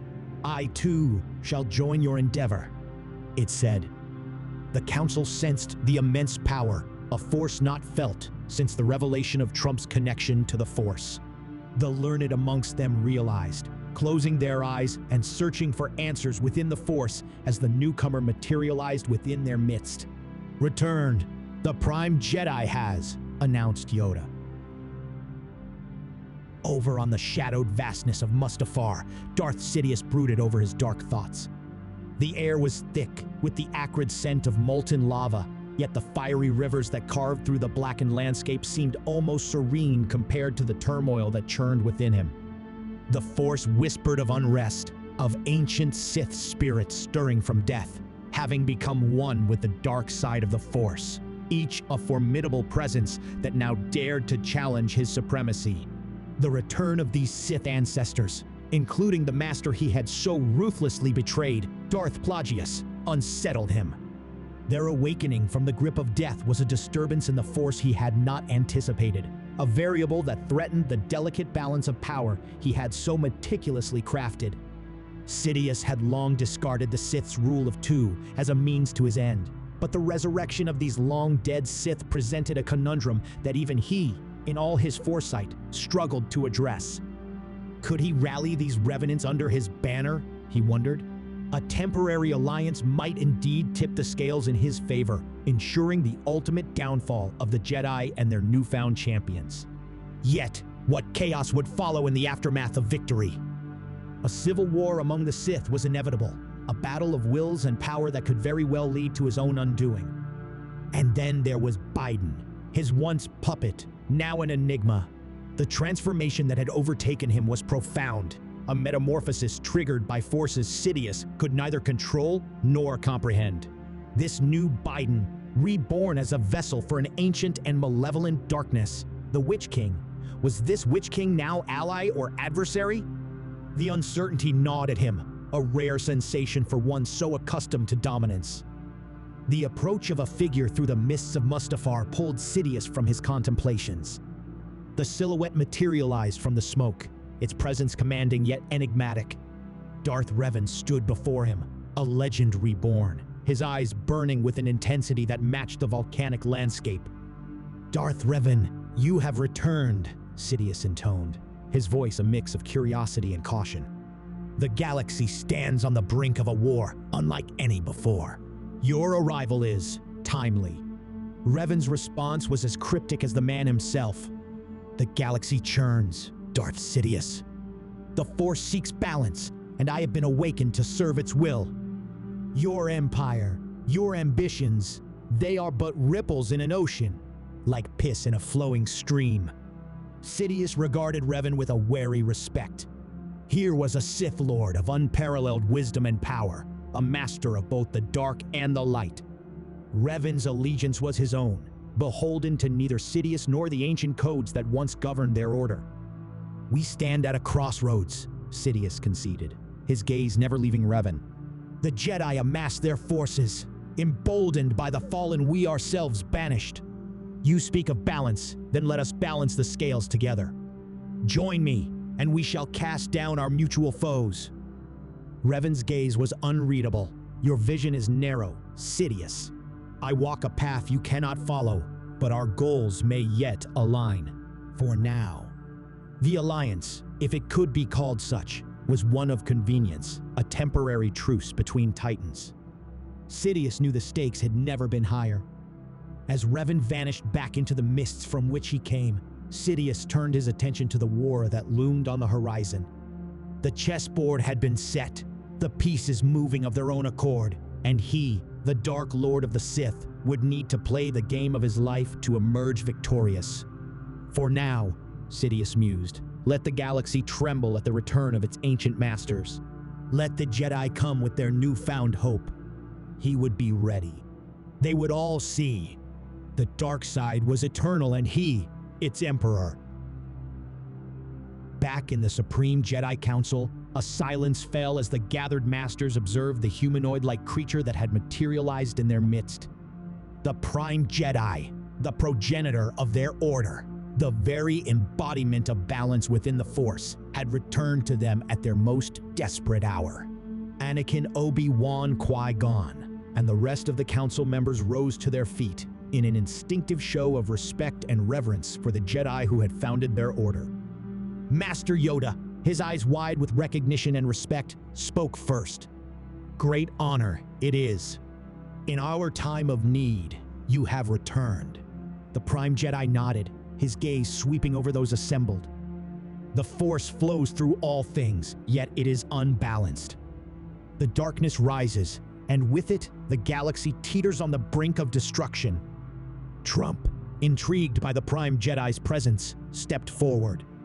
We face a threat unlike any before it. Not even ISIS was this bad. The Sith are coming. We need to fight back. Our situation is more dire than any of you realize. Worlds are colliding. The fabric of reality is being woven by a new evil entity now, Balenciaga. Balenciaga, rippled through the council, a mix of bewilderment and concern in their whispers. The Prime Jedi continued, Master Trump, your arrival in this galaxy was no mere coincidence. I have foreseen the dire consequences of inaction. Evil, in its forms, is mutating, evolving, and spreading, threatening the very essence of the Force. What have you seen? Hillary? Asked Trump, concern rising in his voice. Trump's attention was momentarily diverted to an oddly familiar, obnoxious-looking can on the table. He recognized now with horror the logo and face printed on it. It was a disgusting can of Bud Light. How on earth had it ended up here, in this galaxy far, far away? So, the liberal agenda is here, he muttered under his breath. The Prime Jedi's reply was grim. Indeed, as has another fugitive from your realm, whose deeds darken the threshold of morality. Who? Hillary? She's been here a while, buddy. No, it is the one they call the bad boy for life. P. Diddy, responded the Prime Jedi. Diddy, wait, none of this makes any sense. What does he have to do with any of this? Asked Trump, confused. Is he a Sith as well now? No, he fled justice on your world. I warn you all, he is prone to the violation of men. I would urge all of you to remain cautious, for this affliction is worse than death. One such tainted by this violation will have their unity and connection to the Force forever severed. A palpable fear washed over the assembly. So not only do we have to fight the Sith, but we're also being attacked by the scum of the earth now. Literally, shouted Trump in outrage. Yoda interjected, voicing the fear of all Jedi present. A defense we must devise. But defeat this molester of men, how do we? The Prime Jedi's gaze settled on Yoda, and his response was short. We must be notorious. Puzzled by this cryptic response, the Council pondered its potential meaning in contemplative silence that lingered until the Prime Jedi offered further insight. The Force has chosen you, Master Trump, not for your prowess in business, but for your connection with the light side. Once the war is won, we the Jedi shall accompany you back to your own world and restore order there also. It's a deal, said Trump emphatically, as he imagined how easy dismantling the deep state would be with these Master Jedi at his side. Qui-Gon spoke for the first time since the arrival of the Prime Jedi. Then it is agreed. We will trust in the living Force and mobilize this strike team to finally bring an end to the Sith and balance to the Force. Good, said Trump. Now let's all do some meditation, guys. As they closed their eyes, Trump was suddenly enveloped by a vision so vivid it transcended imagination. He found himself on the scorched plains of Mustafar, the heat unmistakable, the sulfuric stench making his eyes water, and the clamor of clashing lightsabers around him as a great battle unfolded before him. Star Wars Episode 9, The Rogue Biden. Lord Revan, our position is strong. Were it not for these anomalies within the Force, the Jedi would already have been destroyed and the Sith Empire restored, declared Sidious emphatically, but he was cut off by Revan. The fault is your own. Do not think that in death, the Sith are blind to what transpires. Those who are at one with the dark side of the Force may flow freely through it, even in death. We have borne witness to your failures and those of your servant Darth Hillary. The air exploded with the sound of the crackling lava rivers around them as he spoke, his voice deep and resonant. This servant was sent by the Force. There is enough darkness within her to rival any Sith. She yet has a part to play in our inevitable victory. What then is your plan? Revan's expression remained unreadable as he listened to Sidious outlining his strategy. A full frontal attack would only play into the hands of the Jedi, said Sidious, his voice dripping with disdain. It would serve to unite the Republic and the Separatists against us, strengthening their position and bolstering their defenses. No, Lord Revan, we must take a different approach. He paused for a moment, searching the face of Revan for any sign of reaction or tell. Darth Hillary, Dick, WMD and Miss Letus remain on Coruscant, ready to strike. They will take out the Chancellor, allowing Darth Hillary, under guise, to take chancellorship of the Galactic Senate. Revan's eyes narrowed slightly, yet he remained silent, allowing Sidious to continue. We must continue to sow discord and confusion among the Jedi, Sidious declared, his voice taking on a commanding tone. While they are distracted, we will strike at their heart. How? With the ultimate weapon, cackled Sidious, a sinister smile creeping across his cracked lips. The Death Star. It will serve as our final solution, he declared. It is a weapon of unparalleled destruction, capable of annihilating entire planets with a single blast. Once we have control of the Galactic Senate, we will lure all the Jedi there. And when they are gathered in that one place, we will unleash the full power of the Death Star upon them, crushing their wretched order once and for all. And the Senate? Asked Revan. It will be replaced by the Sith Empire. Very well, replied Revan, his voice still emotionless. We shall proceed as you have outlined. But know this, Sidious, victory is not assured until the last Jedi falls. Indeed, Lord Revan, he murmured, his eyes glinting with malice. Rest assured, the end of the Jedi Order draws near, and the dawn of a new era of Sith dominance is at hand. Revan closed his eyes for a moment and looked up. What is this power I feel in the Force? I do not recognize it. The Chosen One, responded Sidious with a scowl. The Jedi Grand Master Trump. Certainly, he has proven formidable with the Force and a cunning adversary. Great power has this Jedi. We would be foolish to underestimate him. We must turn him to the dark side, said Revan. He has proven incorruptible, replied Sidious ruefully. At that moment, both Sidious and Revan turned, sensing a powerful Force user approaching. Seldom does the traitor make a good ally, came a voice through the mist, followed by a tall figure with an enormous forehead. Ah, you return sooner than expected, my old master, responded Sidious with a menacing smile. Your fall was of your own making. Plagueis looked over to Revan standing next to Sidious. Lord Revan, let us together slay this renegade, and in so doing, join forces in union which shall rule the galaxy. This fight is your own, responded Revan coldly. Victory alone shall grant you redemption. So be it, snarled Plagueis, igniting his lightsaber. Sidious too ignited his crimson blade. I must say, I enjoyed the long, slow death I gifted you last time. It is the will of the Force that you must suffer this fate once more. Plagueis launched himself at Sidious. The clash of lightsabers echoed across the desolate landscape of Mustafar as Sidious and Plagueis engaged in a vicious duel. Plagueis fought with a ferocity born of rage against his treacherous apprentice, his movements swift. Clearly, death had not dulled his skills with a lightsaber. But Sidious was no longer the apprentice he had once been. He had ascended to the mantle of Sith Master, his power greater than those who had come before him. With each exchange, Sidious's movements became sharper and more intense, his attacks finding their mark with deadly accuracy. It wasn't long before Plagueis was pushed onto the back foot, finding himself desperately outmatched by the sheer skill and power of Darth Sidious. It was quickly evident that the duel was reaching its inevitable conclusion. Plagueis' defenses began to falter under the relentless assault of Sidious, who now laughed maniacally.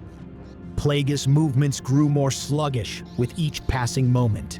Sidious, for his part, seemed to relish the opportunity to toy with his old master, his sadistic enjoyment evident in the cruel twist of his lips.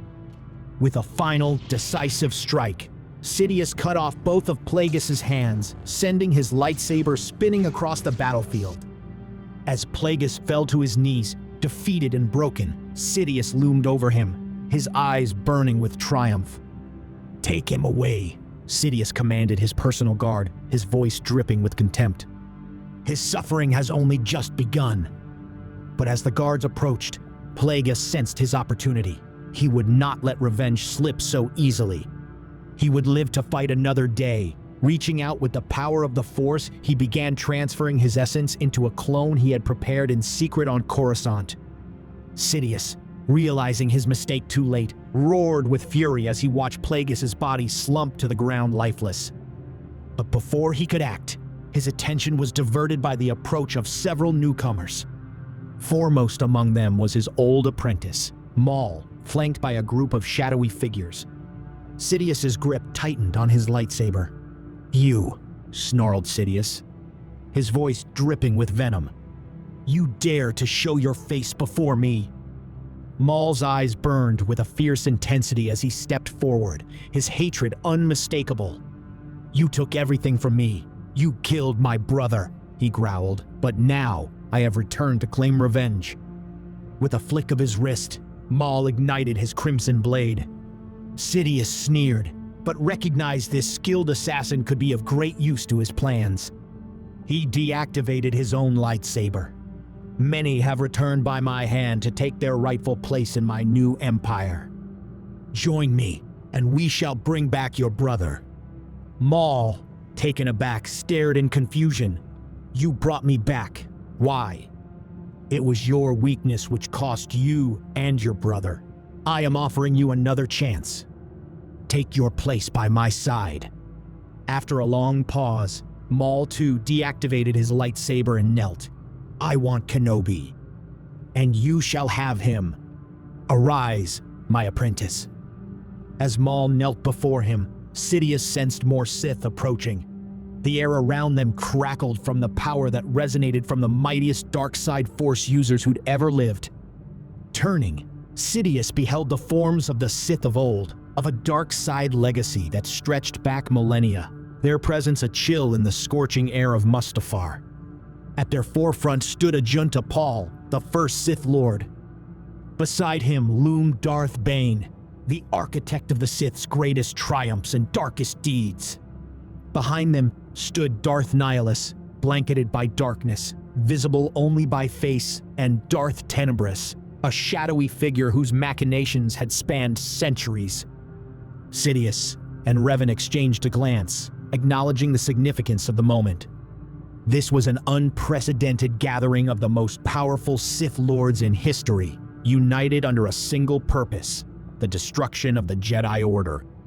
With a nod of reverence, Sidious welcomed the ancient Sith into his fold, knowing full well the treachery that lurked within their hearts.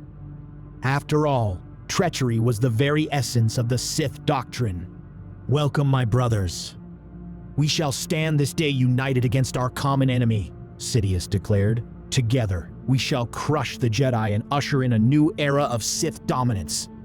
A new empire." The ancient Sith Lords bowed their heads in acknowledgement. But even as they pledged their support, Sidious knew that their loyalty was tenuous at best. The Sith were driven by ambition and desire, he no less than the others, and he knew they would not hesitate to turn if it served their own purposes. Back on Coruscant, as the strike team stood assembled in the hangar bay, the atmosphere was electric with anticipation and apprehension. Trump, flanked by his loyal companions, Yoda, Qui-Gon, Anakin, Mundi, Plo Koon, Obi-Wan, and the Prime Jedi, he stepped forward to address the gathered Jedi and clone troopers. "My fellow Americans, as your Grand Master, I am proud to stand before you all today to lead you on this mission to save the galaxy," Trump began, his voice encouraging and uplifting. "Today, we stand on the precipice of history. Our situation unprecedented. We face a foe unlike any other, one that seeks to sow chaos and darkness throughout the galaxy. Like SEAL Team 6, we will rid the galaxy of this absolute evil."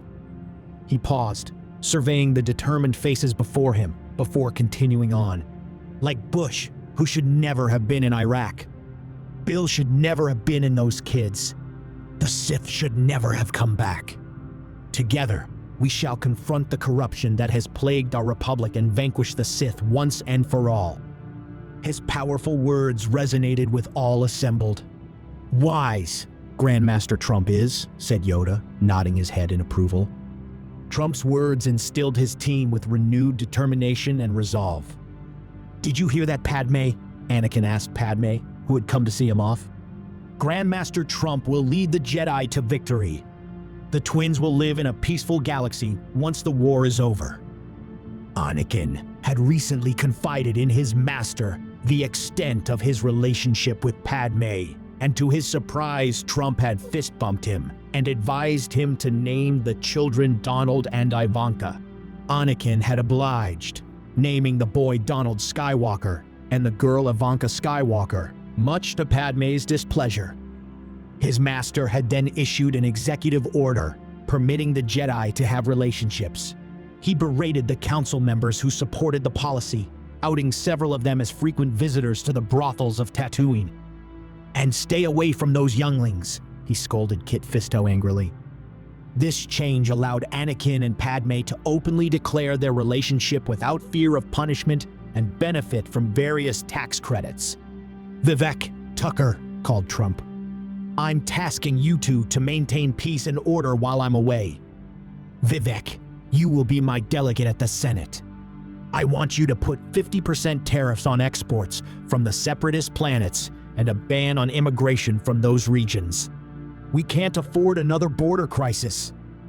Vivek acknowledged the orders with a nod. "Remember," said Trump, turning back to address the assembly once again, "our fight does not end with the defeat of the Sith. We must also root out the corruption that festers within the Republic. We must drain the swamp, dismantle the deep state apparatus, and restore order to make this galaxy great again. It is the living force that speaks through him," said Qui-Gon in awe at the charisma of the orange-faced Grandmaster. Behind them, a voice called out in the distance. "Old friends. Brothers, it is good to see you all again. And under more favorable circumstances." It was Count Dooku, once a formidable Sith Lord, now standing before them with a look of contrition upon his face. Anakin immediately ignited his lightsaber, along with Obi-Wan. "Who's this guy?" asked Trump. "It is Darth Tyrannus," scowled Obi-Wan. "I see you have your hands back," smirked Anakin. "I will take them from you again. You will not have need of your lightsabers, Master Skywalker, Master Kenobi. I come seeking redemption," said Dooku, regret evident in his voice. "I have seen the error of my ways and realized the true extent of the darkness that consumed me. I would have told you everything if you hadn't executed me on the invisible hand." "You did what, Anakin?" interjected Obi-Wan in shock, but he was cut off by Dooku. "I was deceived by Palpatine, betrayed by my own ambitions. But now, I wish to atone for my sins and fight alongside the Jedi in your struggle against the Sith." Trump studied Dooku for a moment, reading the old Sith's face for signs of deceit. "I sensed the sincerity in his words," he told the others, many of whom looked back at him in disbelief. "How? He betrayed the Jedi cause. His actions led to the death of countless innocents." "I agree with the Grand Master," interjected Qui-Gon, vouching for his old mentor. "We must trust in the living Force." "Thank you, my old friend," responded Dooku with a nod of gratitude. Then, turning to the assembled Jedi as a whole, Dooku addressed them with humility. "I know that my past transgressions have caused great harm," he began. "But I ask for your forgiveness and the chance to prove myself worthy of the Jedi Order once more. I am ready to do whatever it takes to help defeat the plague upon the galaxy and restore balance to the Force."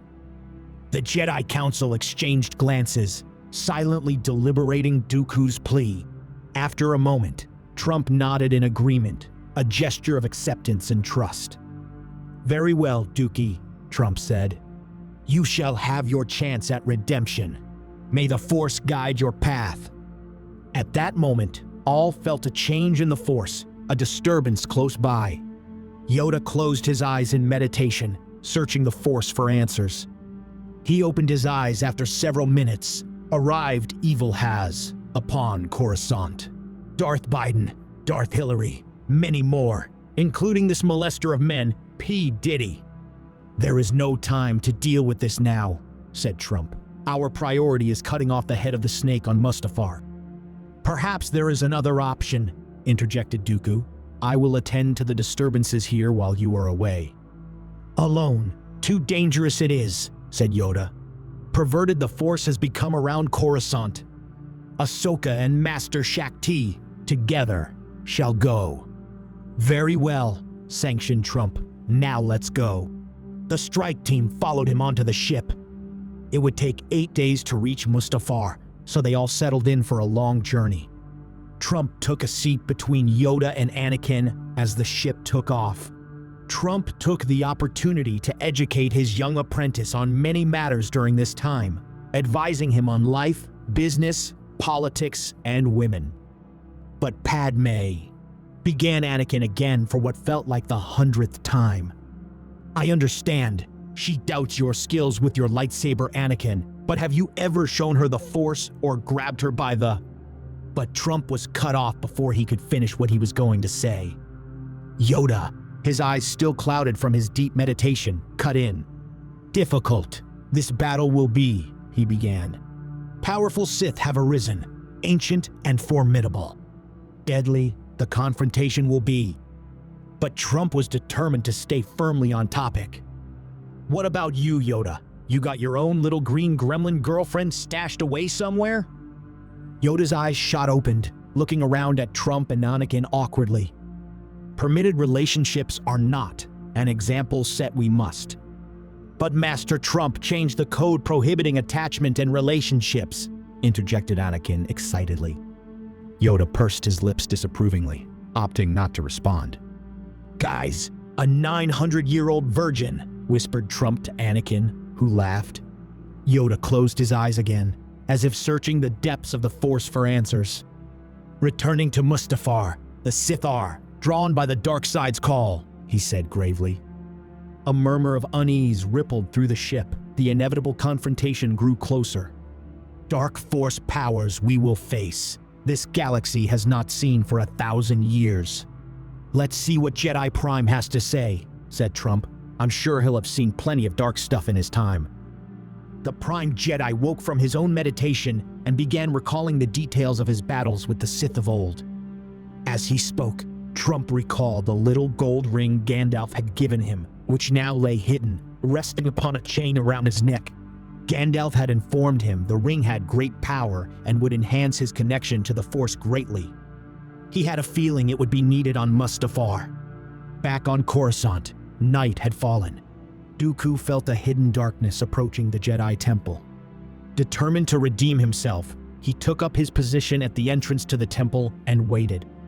He watched from afar as slowly the lights across the city were blocked by an approaching darkness. In the distance, he could just about make out two figures approaching. The shadow grew, reaching the foot of the temple, spreading a blanket of overwhelming fear across all those it touched. The temple guards fled in dismay at the approaching terror, leaving Count Dooku alone to face the coming evil. "So you have come, but no further you will go," said Dooku, igniting his curved lightsaber as the two arrived before the entrance. "Step aside, old fool," said the cloaked Biden with such menace in his voice. Dooku felt a heavy chill touch his heart, but he gave no outward sign of change.